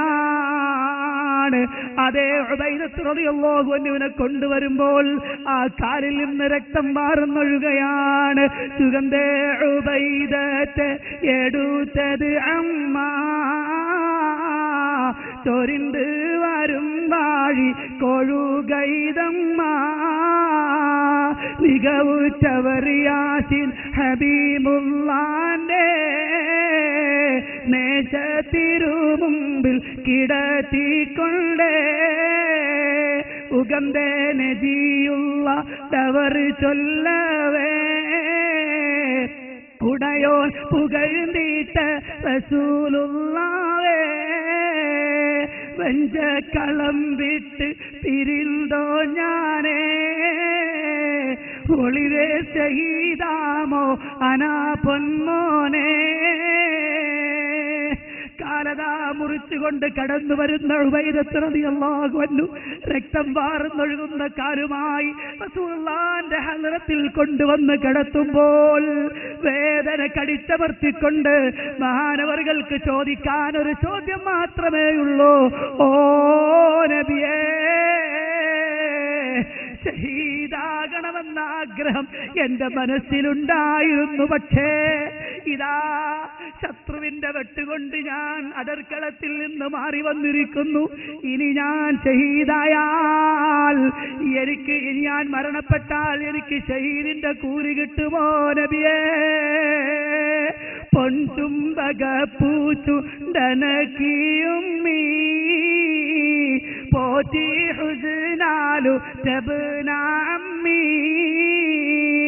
ചെഞ്ചൽ പലലുറ്റ ഷഹീദാകും നീ ചരിത്ത് ഉബൈദത്തോ ശിഅറുണ്ടുല്ലി. റസൂലുള്ളാഹിന്റെ പൊൻചന്താമര പൂച്ചുണ്ടുകൾ അനക്കിക്കൊണ്ട് വിശാലത്തിന്റെ വദനത്തിലൂടെ റസൂലുള്ള പറയുന്നു, ഉബൈദ ഭയപ്പെടേണ്ടതില്ല, നിങ്ങൾ മരിച്ചാൽ ഷഹീദിന്റെ കൂലിയുണ്ട് കേട്ടോ. ആ സന്തോഷം കൊണ്ട് കരഞ്ഞുപോയ അദ്ദേഹം പറയുന്നു, ഫഇന്നീ മുസ്ലിമുൻ അർജൂ ബിഹി ഐശൻ മിനല്ലാഹി ആലിയാ ഫഅൽബസനി الرحمن من فضل منه لباسا من الإسلام غطى المسابيا. എന്റെ കാല് മുറിക്കപ്പെട്ടാലും എനിക്ക് കുഴപ്പമില്ല, ഞാനൊരു മുസ്ലിമാണല്ലോ, റബ്ബ് ഇസ്ലാമാകുന്ന വസ്ത്രം എന്നെ ധരിപ്പിച്ചിട്ടുണ്ടല്ലോ എന്ന് സന്തോഷത്തോടെ ഉരുവിട്ട മഹാന്മാരായ സ്വഹാബത്ത് കിറാം അവരുടെ ജീവത്യാഗം നടത്തിക്കൊണ്ട് ജീവാർപ്പണം ചെയ്ത് പുലർച്ചെ ശക്തിപ്പെടുത്തിയ ഈ മതത്തിന്റെ ആശയം, അതിന്റെ പേരിൽ പിൽക്കാലത്ത് അത് സംഭവിച്ചതുപോലും ഞങ്ങൾക്ക് മൗലിദുണ്ടാക്കാനാണെന്ന് ഉളുപ്പില്ലാതെ പറയുന്ന പണ്ഡിത സമൂഹമേ, ഈ സമുദായത്തിലെ മക്കളെ, പ്രിയപ്പെട്ട സഹോദരന്മാരെ, സഹോദരിമാരെ, നെഞ്ചകത്ത് ഈമാനുണ്ടോ? അല്ലാഹുവിന്റെ ഖുർആൻ പഠിപ്പിച്ച വിഷയം, റസൂലുള്ള കരഞ്ഞു കലങ്ങിയ കണ്ണുകളുമായി പറഞ്ഞ വിഷയം, അതിനെപ്പോലും താറടിച്ചു കാണിക്കുന്ന സ്വഭാവം. ഇതൊന്നും പറയാൻ, ഇതൊന്നും പറഞ്ഞിട്ട് അതൊന്നും ചോദ്യം ചെയ്യാൻ സമുദായത്തിന് കഴിയണില്ല. അത് മുജാഹിദുകൾ ചോദിച്ചു പോയാൽ വമ്പൻ അപരാധമായി, വലിയ തെറ്റായിപ്പോയി. നോക്കൂ, നിങ്ങൾ ഇത്തരം ആളുകൾ പറഞ്ഞു വരുന്ന വിഷയം ഇങ്ങനെയൊക്കെയാണ് എന്ന് നിങ്ങൾ നോക്കൂ. പ്രിയപ്പെട്ടവരെ, ഇസ്തിഗാസക്ക് മുജാഹിദ് പ്രസ്ഥാനത്തിലെ ആളുകൾ പ്രവർത്തിക്കുന്ന വിഷയത്തിന് തെളിവ് ധരിക്കാൻ വേണ്ടിയിട്ട് ഒന്നുമില്ല. അതുകൊണ്ട് തന്നെ അവർ ഒരു ചെറിയ കൈക്രിയ നടത്തി. എന്താ? മുജാഹിദുകൾ എങ്ങനെയാണ് അത്തഹിയാത്തിൽ അസ്സലാമു അലൈക അയ്യുഹൻ നബിയു എന്ന് പറയാ? അങ്ങനെ തന്നെ പറയാ, അങ്ങനെ തന്നെ പറയാം, പേടിക്കണ്ടല്ലോ, അപ്പോൾ ഒന്നും തെറ്റൂല. അസ്സലാമു അലൈക അയ്യുഹൻ നബിയു എന്ന് തന്നെ പറയാ. അല്ലാഹു അല്ലാത്തവരോട് തേടാൻ പാടില്ല എന്ന് പറയുന്ന മുജാഹിദുകൾക്ക് എങ്ങനെ അസ്സലാമു അലൈക്കും അയ്യുഹൻ നബി എന്ന് പറയാൻ കഴിയും? അതിൽ അല്ലാഹുവിന്റെ റസൂലിനെ വിളിച്ചു പ്രാർത്ഥിക്കലില്ലേ? ഇല്ല, ഇല്ല എന്നാണ് എന്റെ ഒറ്റ വാക്കിൽ ഉത്തരം. മാത്രമല്ല അത് റസൂലുള്ളാഹിനോട് സഹായം തേടലാണെന്ന് സങ്കൽപ്പിക്കൂ എങ്കിൽ ഞാൻ പറയുന്നു, 51ാമത്തെ വയസ്സിൽ റസൂലുള്ളാഹി സ്വല്ലല്ലാഹു അലൈഹി വസല്ലമയ്ക്ക് ഇസ്റാഉം മിഅ്റാജും ഉണ്ടായി കഴിഞ്ഞു. ആ സമയത്താണല്ലോ നിസ്കാരം നിർബന്ധമാക്കിയത്. അതിനുശേഷം മദീനയിലേക്ക് പോയിട്ട് അതാ 1-2 വർഷത്തിന്റെ കാലയളവിലാണ് നിസ്കാരത്തിന്റെ ഹുക്മുകളൊക്കെ ഇറങ്ങിത്തീരുന്നത്. ഞാൻ ചോദിക്കട്ടെ, അതിനുശേഷം 53 കൂട്ടിക്കോളൂ, 10 വർഷത്തോളം റസൂലുള്ള നിസ്കാരത്തിൽ സ്വന്തത്തോട് തന്നെ വിളിച്ചു തേടി എന്ന് പറയേണ്ടി വരും. എന്റെ കാര്യം അസ്സലാമു അലൈക അയ്യുഹൻ നബി എന്നാ നബി അത്തഹിയ്യാത്തിൽ ചൊല്ലണം. അതിന്റെ അർത്ഥം എന്താ? ഓ നബിയായിട്ടുള്ളവരെ എന്നെ സഹായിക്കണേ എന്ന് നബിയോട് എന്നെ ശരിയില്ല. എന്തിനാണ് ഇങ്ങനത്തെ ഒരു വർത്തമാനങ്ങൾ പറയുന്നത്? എനിക്ക് മനസ്സിലാവണില്ല. അല്ലേ പ്രിയപ്പെട്ട സഹോദരങ്ങളെ, മനസ്സിലായോ ഞാൻ പറഞ്ഞു വരുന്നത്? അതിൽ യാതൊരു ഇസ്തിഗാസയില്ല. എന്നിട്ടും ഇതൊക്കെ അവർക്ക് അറിയാം. എന്നിട്ടും എന്ത് ചെയ്യാ? എന്നിട്ടും അതിനെ തെളിവുദ്ധരിക്കാൻ വേണ്ടിയിട്ടാണ് പറയാം. പിന്നെ മൂപ്പര് പറഞ്ഞ വിഷയം എന്തായിരുന്നു? അള്ളാഹുവിന് പ്രാർത്ഥിക്കുക എന്ന് മുജാഹിദികൾ പറയും. പ്രാർത്ഥനയുടെ അർത്ഥം എന്താ മുജാഹിദികളെ? അതിന്റെ തൈരീഫ് നിങ്ങൾക്കറിയോ? ഇല്ല. ഞാൻ പറയാം തൈരീഫ്. എന്താ തൈരീഫ്? അള്ളാഹുവിനോട് അഥവാ അടിമ തന്റെ ദൈവത്തോട് ചോദിക്കുന്ന ചോദ്യം, ഇതിനാണ് പ്രാർത്ഥന എന്ന് പറയുക. അതേ അടിമ ദൈവത്തോട് ചോദിക്കുന്ന ചോദ്യത്തിനാണല്ലോ പ്രാർത്ഥന എന്ന് പറയുക. അപ്പോൾ നബിമാര് ഒരിക്കലും ദൈവമല്ലല്ലോ, വലികളും ഒരിക്കലും ദൈവമല്ലല്ലോ. അപ്പൊ ഞങ്ങളുടെ പ്രാർത്ഥനയല്ല എന്ന് നിങ്ങൾ പറയുന്ന വിഷയം പ്രാർത്ഥനയുടെ വകുപ്പിൽ പെടില്ല. വല്ലാത്ത കണ്ടുപിടുത്തട്ടോ. മൂപ്പര് വിചാരിച്ച് നമ്മള് ഇതിങ്ങോട്ട് പറയുമ്പോ നമ്മൾ പറയും അങ്ങനെ അർത്ഥമില്ല എന്ന് പറയും. ഇല്ല, ഞങ്ങളും പറയാം.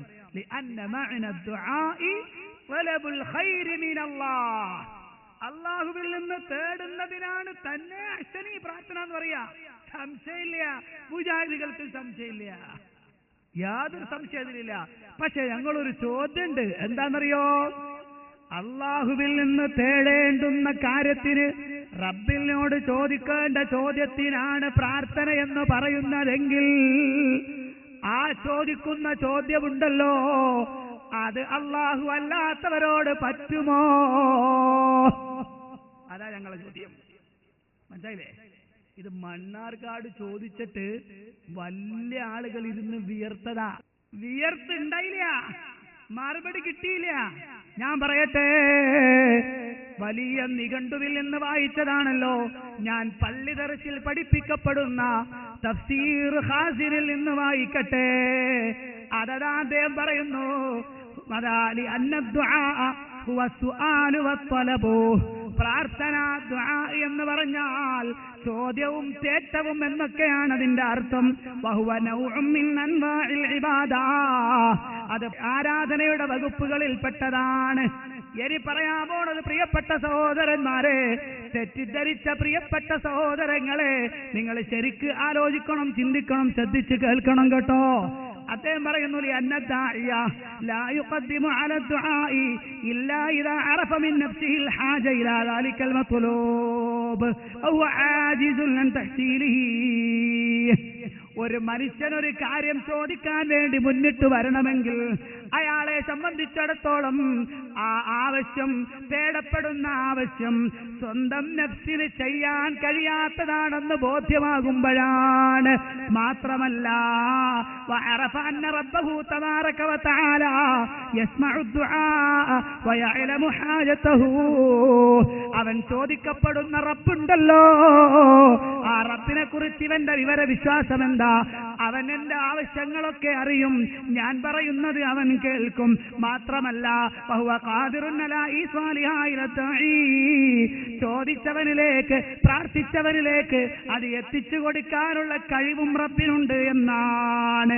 ഈ സമയത്ത് ഒരടിമ ഒരു പ്രാർത്ഥന ചെയ്യുമ്പോൾ, ഒരു ചോദ്യം ചോദിക്കുമ്പോൾ അവൻ അവന്റെ മനസ്സിൽ തീരുമാനിക്കുന്നു, തനിക്കത് ആവശ്യമുണ്ട്, പക്ഷെ സ്വന്തം നിലക്ക് ചെയ്യാൻ കഴിയില്ല. അത് കഴിവുള്ള ഒരാളുണ്ട്, എന്റെ പ്രാർത്ഥന കേൾക്കുന്ന, എന്റെ ആവശ്യമറിയുന്ന, എന്നെ സഹായിക്കാൻ കഴിയുന്ന ഒരാളുണ്ട്. ആ ആളിനോട് അവൻ മുന്തിച്ചു ചെല്ലുകയാണ്. ഇതാണ് റബ്ബ് പറഞ്ഞത്, ഉദ്ഉ റബ്ബക്കും തവറുഅൻ വഖുഫിയാ. നിങ്ങൾ നിങ്ങളുടെ റബ്ബിനോട് രഹസ്യമായി, നിങ്ങളുടെ റബ്ബിനോട് ഏറ്റവും ഭയഭക്തിയോടുകൂടി ചോദിക്കൂ. കണ്ടോ? ഇനി നിങ്ങളൊന്ന് ആലോചിച്ച് നോക്ക്. ലോകത്ത് ഏതൊരാൾ വിഷയം ചോദിക്കുന്നുവെങ്കിലും അവന്റെ ചോദിക്കുമ്പോൾ ഒരു തേട്ടുണ്ട്. റബ്ബേ റബ്ബേ എന്റെ കാര്യം നീ സാധിപ്പിച്ചു തരണേ എന്ന് പറയുമ്പോൾ അവന്റെ മനസ്സിൽ എന്താ ഉള്ളത്? എന്റെ റബ്ബ് അവനിത് കേൾക്കുന്നവനാണ്, കാണുന്നവനാണ്, അറിയുന്നവനാണ്, അവനത് ചെയ്തു തരാൻ കഴിവുള്ളവനുമാണ് എന്നാണ്. ഇവനോ സ്വന്തം നിലക്ക് ചെയ്യാൻ കഴിയില്ല എന്നും ഇവൻ ബോധ്യപ്പെടുന്നു. ഈ വിഷയം ഒരാൾ ശൈഖിനോട് പറഞ്ഞാലോ, ഓ ശൈഖേ എന്നെ കാക്കണേ എന്ന് പറഞ്ഞാൽ അതിന്റെ അർത്ഥം എന്താ? ഇവന് സ്വന്തം നിലയ്ക്ക് രക്ഷപ്പെടാൻ കഴിയില്ല. രണ്ടാമത്തത്, തന്റെ ശൈഖ് ഇത് കേൾക്കും, ഇത് കാണും, അറിയും, എന്നെ സഹായിക്കാനും കഴിയും. ഇതല്ലേ വിശ്വാസം? ഇതല്ലേ വിശ്വാസം? എന്നിട്ടോ എന്റെ പ്രിയപ്പെട്ടവരെ, എന്നിട്ട് ഇവര് പറയാണ്, അന്നൽ മസാജിദ് ലില്ലാ, ഫലാ തദ്ഉ മഅല്ലാഹി അഹദാ എന്നിട്ട് ഒരു ആയത്തോതും പള്ളികൾ അള്ളാഹുവിനുള്ളതാണ്, അവിടെ അള്ളാഹുവില്ലാത്ത ആരും വിളിച്ച് പ്രാർത്ഥിക്കരുത്. എന്നിട്ട് ചോദിക്കാണ്, ചായ കുടിക്കുന്നവനോട് കള്ള് കുടിക്കുന്നത് എന്തിനാണെന്ന് ചോദിക്കുന്നത് പോലെയാണ്.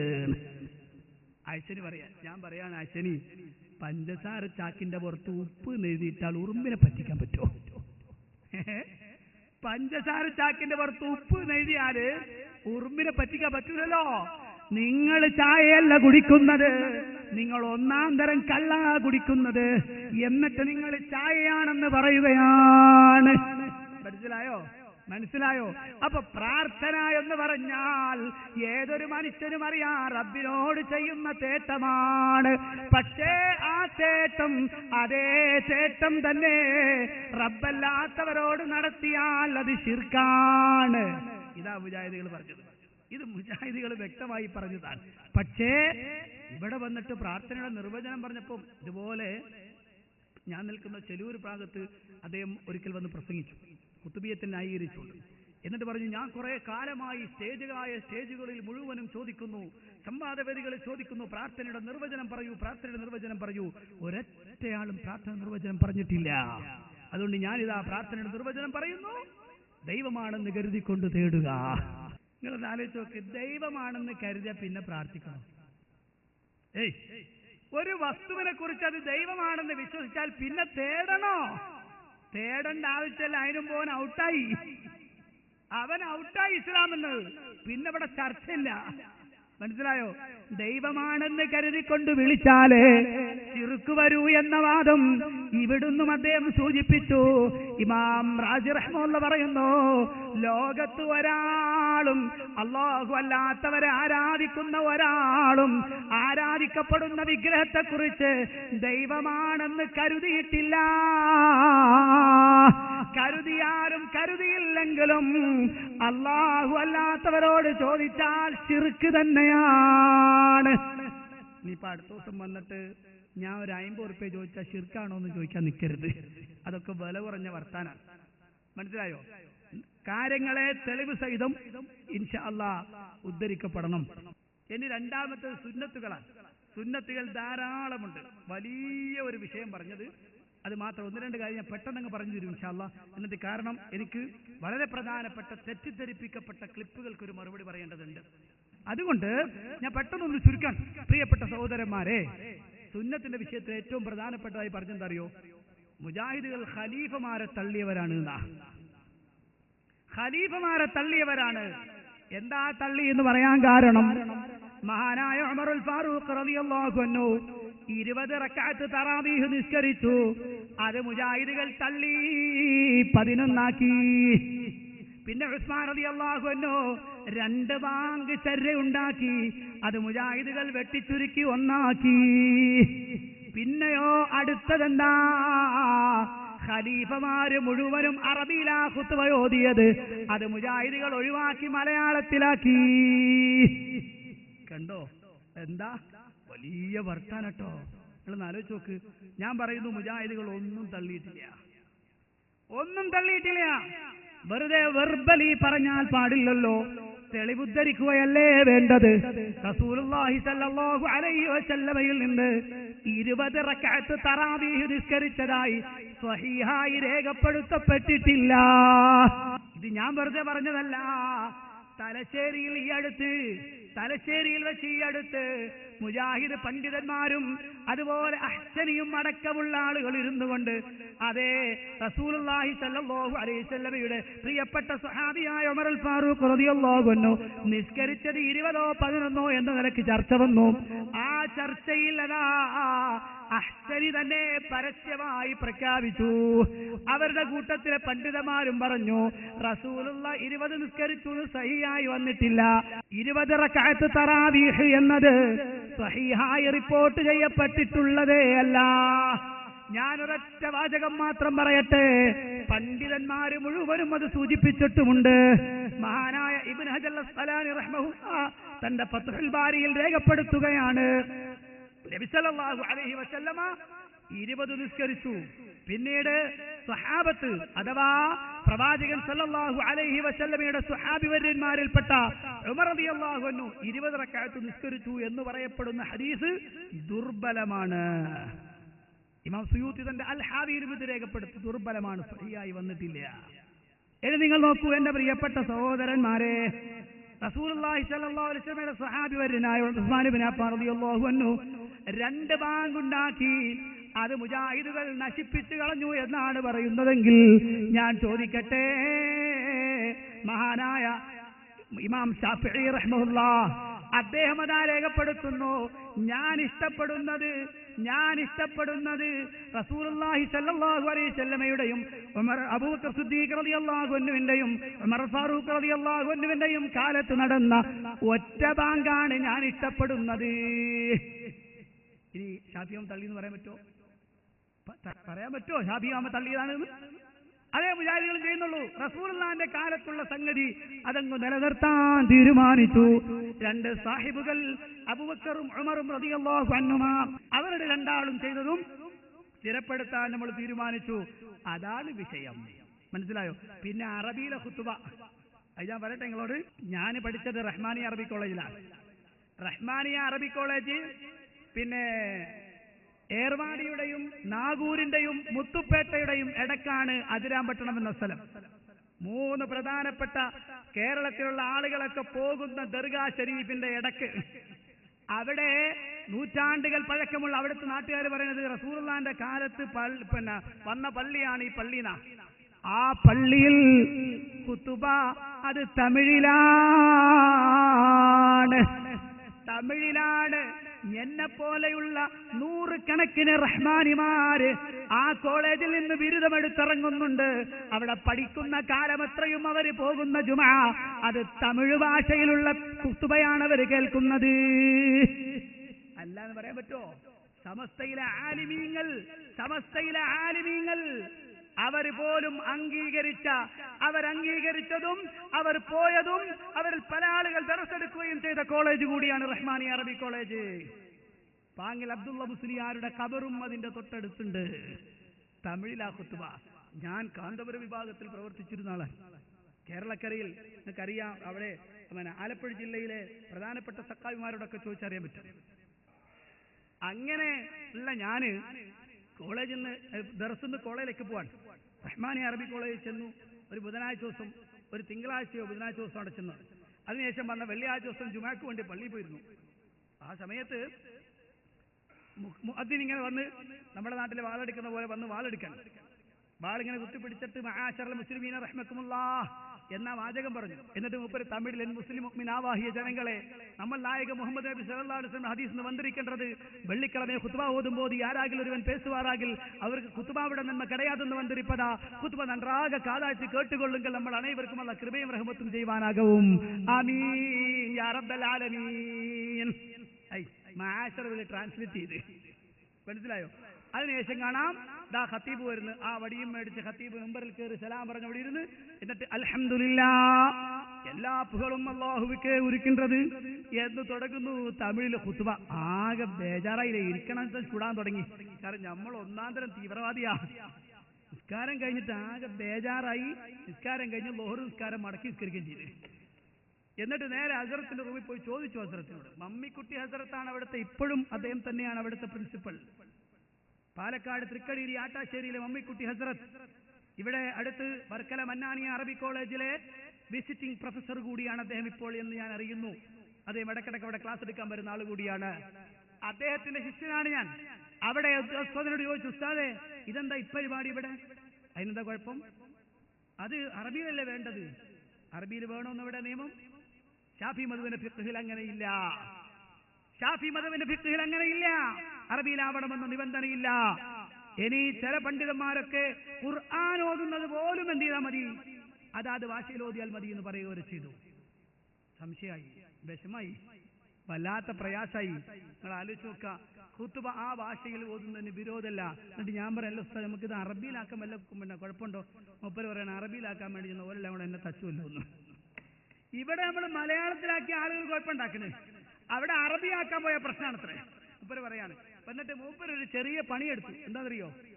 ഒന്നാമത്തെ ഖുത്ബ കഴിഞ്ഞ് ഖുത്ബ അവസാനിപ്പിക്കുമ്പോൾ ആ പ്രസംഗം തമിഴിലെ പ്രസംഗം അവസാനിക്കുന്ന സമയത്ത് ആ ഫർളുകൾ വീണ്ടും ഒന്ന് റിപ്പീറ്റ് ചെയ്യാന്നൊരവസ്ഥ ഉണ്ടാക്കി വെച്ചു. ഫർള് ഒന്നുകൂടി എന്ത് ചെയ്യാ പറഞ്ഞ് റെഡിയാക്കി വെക്കാം. അപ്പൊ ഏകദേശം ഒരു അറബിയോട് ദൃശ്യമാക്കി വെക്കാലോന്ന്. എന്താ നിങ്ങള് ഞാൻ പറഞ്ഞ മനസ്സിലായോ? ഇപ്പോ കേരളക്കരയിൽ ആളുകൾ പറയാണ് ഖലീഫമാരുടെ മുഴുവൻ സുന്നത്തും തള്ളിയവരാണ് മുജാഹിദുകൾ എന്ന് പറഞ്ഞുവെങ്കിൽ ഞാൻ പറയുന്നു, ഇതുപോലെയുള്ള നൂറുകണക്കിന് പള്ളികളിലെ ഇമാമുമാരും അവിടുത്തെ നാട്ടുകാരും ഖലീഫമാരെ തള്ളിയവരാണെന്ന് പറയാൻ നിങ്ങൾക്ക് കഴിയുമോ? കാരണം അവർ ത്വരീഖത്തിന്റെ ആളുകൾ കൂടിയാണ്. ഷാദുലി തരീഖത്തിന്റെ ഖലീഫമാരുള്ള സ്ഥലം കൂടിയാണ് അതിരാമ്പട്ടണം. ആ നല്ല പത്തരമാറ്റുകളെ ഭാഷയിൽ പറഞ്ഞ പത്തരമാറ്റ് സാധനങ്ങൾ അവിടെ ഖുത്ബയ്ക്ക് കൂടത്. ഏത് ഖുത്ബ? തമിഴ് ഖുത്ബയ്ക്ക്. മനസ്സിലായോ? ഷാഫി മധുൽ അങ്ങനത്തെ ഹുക്കുമൊന്നുമില്ല. ഇനി ഞാൻ ചോദിക്കട്ടെ, റസൂലുള്ളാഹിന്റെ ഖുത്ബ മാതിരി ഞങ്ങളെ ഖുത്ബ ആണോ? മുജാഹിദുകൾ നടത്തുന്ന ഖുത്ബ റസൂൽ നടത്തി വരും എന്ന് വെച്ചാൽ അവിടെ കൂടിയിരുന്ന ആളുകൾക്കൊക്കെ മനസ്സിലാവും പറഞ്ഞ എന്താണെന്ന്. മനസ്സിലായോ? നിങ്ങൾക്കറിയുമോ, മഹാനായ സുലൈഖ് ബിൻ ഖുത്ഫാൻ റളിയല്ലാഹു അൻഹു കടന്നു വരിക റസൂലുള്ളാഹിന്റെ അടുത്തേക്ക്. ഖുത്ബ സമയത്ത് കടന്നു വരാൻ കേറി വന്ന് റസൂലുള്ള ഖുത്ബ മിമ്പർ നടത്തിക്കൊണ്ടിരിക്കുന്നുണ്ട്. സുലൈഖ് റളിയല്ലാഹു അൻഹു അവിടെ ഇരുന്നു. നബി തങ്ങൾ വിഷയം നിർത്തി. എന്നിട്ട് ചോദിച്ചു, യാ സുലൈഖ് അസല്ലൈത, യാ സുലൈഖ് അസല്ലൈത. സുലൈഖ് റളിയല്ലാഹു അൻഹു ചോദിക്കാൻ, ഓ സുലൈഖ് നീ നിസ്കരിച്ചോ? അദ്ദേഹം എഴുന്നേറ്റ് പറഞ്ഞില്ല, യാ റസൂലല്ലാഹ് ഇല്ല നബിയെ നിസ്കരിച്ചില്ല. റസൂൽ പറയാൻ, എഴുന്നേറ്റ് 2 റക്അത്ത് നിസ്കരിക്ക്, ചുരുക്കി നിസ്കരിക്കണം കേട്ടോ എന്ന് പറഞ്ഞു. ചുരുക്കി നിസ്കരിക്കണം. ആരോട്? ഖത്തീബ് കേറി വന്ന ആളോട് സംസാരിച്ചു, വർത്താനം പറഞ്ഞു, കാര്യം പറഞ്ഞു, വിഷയം പഠിപ്പിച്ചു കൊടുത്തു, നിസ്കരിച്ചു. നമ്മളെ നാട്ടിലാണെങ്കിലോ അഹമ്മദാക്ക വന്ന് പള്ളിയിൽ കയറി വന്നിരുന്ന് ഖത്തീബ് മിമ്പറിൽ മറ്റേ ഖുത്ബ ബുക്ക് ഇങ്ങനെ പിടിച്ചിട്ട് ഖുത്ബ നടത്താണ്. ഇങ്ങനെ നടത്താണ്. മുപ്പരിങ്ങനെ ഏറെ വന്നിട്ട് നോക്കിയിട്ടുണ്ട് മുപ്പര് വരുന്നത്. പക്ഷെ പറയാൻ പറ്റൂല. പറയണമെങ്കിൽ എങ്ങനെ പറയണം? അറബിയിൽ പറയണം. അറബിയിൽ പറയണം. നീ അറബിയിൽ പറഞ്ഞെന്ന് വെച്ചോ, യാ അഹ്മദു അസ്വല്ലൈതാ, ഓ അഹ്മദേ നിസ്കരിച്ചോന്നാ ചോദിച്ചത്. പക്ഷെ അഹമ്മദ് ആക്കാക്ക് മനസ്സിലായില്ല. അപ്പൊ രണ്ടാമത് അടുത്ത ചോദ്യം വീണ്ടും മൂപ്പര് ചോദിക്കാൻ, യാ അഹ്മദു അസ്വല്ലൈതാ, അഹമ്മദിന് മനസ്സിലാവുന്നില്ല. മൂന്നാമത്തെ പ്രാവശ്യം പറയും, എടങ്ങേറ് മൂപ്പര് എന്നെ തന്നെ ഇപ്പൊ നോക്കണ്, എന്റെ പേരാണ് ഈ പറയണേ. മനസ്സിലായോ? സംഗതി മനസ്സിലായോ? ഇങ്ങനെ ഉണ്ടാവുള്ളൂ. മുജാഹിദ് പള്ളിയിൽ ചോദിക്കാം, അഹമ്മദ് എന്താ നിങ്ങൾ നിസ്കരിക്കാതിരിക്കണം, പെട്ടെന്ന് നിസ്കരിച്ചിരിക്കട്ടോ. ഇതാ മോനെ ഖുത്ബ. ആണോ? ഇതാണ് ഖുത്ബ. ഖുത്ബ മഫ്ഹൂമതൻ ബലീഗതൻ, അത് സാരസമ്പൂർണമാവണം, മനസ്സിലാകുന്നതാവണമെന്ന് പണ്ഡിതന്മാര് പറയാൻ കാരണം അതാ. മറ്റേതോ അപ്പള്ളിയിൽ പോയിരിക്കുന്ന ആളുകൾ, നൂറുകണക്കിന് ആളുകൾ ഉണ്ടല്ലോ, എന്തേ മനസ്സിലായത് മക്കളെ? ഒന്നുമില്ല. അല്ല ഒന്നാന്തരം ഒച്ചേനു. എന്താ മൂപ്പര കൂറ്റ്? അത് മാത്രമേ ഉള്ളൂ. മനസ്സിലായോ? നിങ്ങൾ ചോദിച്ചു നോക്ക് പള്ളിയിൽ ഇറങ്ങി വന്ന ആളോട്, ഇന്ന് ഖുത്ബയുടെ മൗലു എന്തായിരുന്നു അറിയില്ല. മുജാഹിദ് പള്ളിയിൽ ഇറങ്ങി വന്നവരോട് ചോദിക്കും, മോനെ ഇന്നത്തെ ഖുത്ബയുടെ മൗലു എന്താ? കുട്ടി ഉടനെ പറയുന്നതാണ്, ഇന്ന് ഖുത്ബ ഇങ്ങനെയായിരുന്നു എന്ന് പറയും. മനസ്സിലായോ? അതാണ് റസൂലുള്ളാഹി സ്വല്ലല്ലാഹു അലൈഹി വസല്ലം മിമ്പറിൽ നിന്ന് ഖുർആൻ ഓതി ജനങ്ങൾക്ക് നിർദ്ദേശം കൊടുത്തു. റസൂലുള്ള ഖുത്ബ പറയാൻ തുടങ്ങിയാൽ ഇഹ്മറത് ഐനാഹു വഅലാ സൗതുഹു, റസൂലുള്ളാഹിയുടെ കണ്ണുകൾ ചുവക്കും, ശബ്ദമുയരും. കഅന്നഹു മുൻദിറു ജൈശിൻ, ഒരു സൈന്യത്തിന് താക്കീത് കൊടുക്കുന്ന, മുന്നറിയിപ്പ് കൊടുക്കുന്ന ഒരു സൈന്യാധിപനെ പോലെയായിരുന്നു റസൂലുള്ളാഹ്. കണ്ണും മോറുമൊക്കെ ചുവന്നിട്ട് വളരെ ശക്തമായി പറയുമായിരുന്നു റസൂലുള്ളാഹി സ്വല്ലല്ലാഹു അലൈഹി വസല്ലം. അതുകൊണ്ട് പ്രിയപ്പെട്ട സഹോദരന്മാരെ, അപ്പോൾ സഹാബത്തിനെ ഞങ്ങൾ തള്ളിയിട്ടില്ല. ഇനി മുജാഹിദുകളുടെ പേരിൽ വലിയൊരു ആരോപണം, ഇവര് മയ്യത്തിന്റെ പേരിൽ നിസ്കരിക്കൂല, മയ്യത്തിന്റെ പേരിൽ ദിക്റും ചൊല്ലൂല, കൊണ്ടുപോകുമ്പോഴും ദിക്റ് ചൊല്ലൂല ആണെന്ന് ഇമാം ഗസാലി റളിയല്ലാഹു അൻഹു പറയുന്നത്. ശ്രദ്ധിക്കണം, ജനാസയിൽ ഏറ്റവും അഫ്ളലായ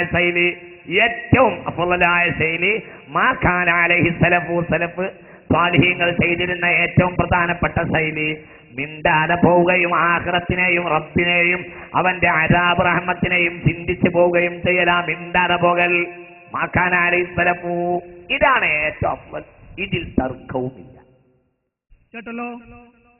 അപ്പൊ മയ്യത്തിന്റെ കൂടെ പോകുന്ന ആളുകൾ സലഫു സാലിഹുകളുടെ മാർഗം മിണ്ടാതെ പോകലാണ് കേട്ടോ. എന്ന് പറഞ്ഞാൽ മരണത്തെക്കുറിച്ച് ആലോചിച്ചുകൊണ്ട്, പരലോകത്തെക്കുറിച്ച് ചിന്തിച്ചുകൊണ്ട്, നാളെ എന്റെ അവസ്ഥയും ഇങ്ങനെയാണല്ലോ റബ്ബേ എന്ന് ചിന്തിച്ചുകൊണ്ട് ആ ഫിക്റിലും വിക്റിലുമായി കടന്നു പോകണമെന്നാണ് പൂർവിക മഹത്തുക്കളുടെ സ്വഭാവമെന്ന് മുജാഹിദുകൾ പറഞ്ഞിട്ട് അനുസരിച്ചില്ല. ഇപ്പോൾ സമസ്തയുടെ നേതാക്കന്മാര് തന്നെ പറയാൻ തുടങ്ങിയിരിക്കുന്നു. അപ്പോ മുജാഹിദുകളെ വാദാ ശരി. എന്ത് ദിക്റും മിണ്ടാതെ പോണെന്ന് തന്നെയാ. അതെന്റെ മാത്രല്ല, ഇമാം നവവിയുടെ മജ്മൂഅ് നോക്ക്, അതുപോലെ തന്നെ ഇമാം നവവിയുടെ അദ്കാർ നോക്ക്, അതുപോലെ ശാഫി മദ്ഹബിലെ പല ഫിഖ്ഹുകളും നോക്കൂ. അതിലെല്ലാം പറഞ്ഞിട്ടുള്ളത് സുക്കൂത്താണ് അഫ്ളല് എന്നാണ്, മിണ്ടാതെ പോകലാണ് വേണ്ടത്. ഇനി മയ്യത്തിന്റെ അടുത്ത് ഖുർആൻ പാരായണം ചെയ്യുന്നുണ്ടല്ലോ, ഞാൻ ചോദിക്കട്ടെ, റസൂലുള്ളാഹി സ്വല്ലല്ലാഹു അലൈഹി വസല്ലമയുടെ മക്കള് വഫാത്തായി പോയിട്ടുണ്ടല്ലോ, റസൂലുള്ളാഹിന്റെ ഭാര്യ മരിച്ചിട്ടുണ്ടല്ലോ, അതുപോലെ തന്നെ റസൂലുള്ളാഹി സ്വല്ലല്ലാഹു അലൈഹി വസല്ലമയുടെ സഹാബി വര്യന്മാരും മരിച്ചു പോയിട്ടുണ്ട്. പക്ഷേ ഒരു ജനാസയുടെ അടുത്തിരുന്നും റസൂലുള്ള ഖുർആൻ ഓതിയതായി തെളിവില്ല, റസൂലുള്ള ചൊല്ലാൻ കൽപ്പിച്ചതുമില്ല. ആരെങ്കിലും ചൊല്ലിയിട്ട് ഓതിയിട്ട് റസൂലുള്ള അംഗീകാരം കൊടുത്തതുമില്ല. അത് തെളിവില്ല. ആകെ പറയപ്പെടാൻ പറ്റുന്ന ഒരു വാചകം ഇത്രേ ഉള്ളൂ. എന്താണ് ഇഖ്റഊ അലാ മൗതാകും യാസീൻ. നിങ്ങൾ മരണം ഹാളിർ അല്ലെങ്കിൽ മൗത്തായാൽ അയാളുടെ അടുത്ത് എന്ത് ചെയ്യണം? ഖുർആൻ യാസീൻ ഓതിക്കോളൂ എന്ന് പറയുന്ന ഹദീസുണ്ട്. ആ ഹദീസ് ഉദ്ധരിച്ച പണ്ഡിതന്മാര് തന്നെ പറഞ്ഞിട്ടുണ്ട് ആ ഹദീസ് ദുർബലവുമാണ്. ആ ഹദീസ് ദുർബലവുമാണ്. ദുർബലമായ ഹദീസ് തെളിവിന് പറ്റൂലല്ലോ അശ്വനി. അത് തെളിവ് പറയാൻ പറ്റുന്നതല്ലല്ലോ. അതുകൊണ്ട് തന്നെ റസൂലുള്ളാഹിന്റെ ഖൗലില്ല, റസൂലുള്ളാഹിന്റെ ഫിഅലില്ല, റസൂലുള്ളാഹിന്റെ തഖ്രീറുമില്ല. ഇത് തെളിയിക്കാൻ കഴിയുമോ? ഇല്ലല്ലോ.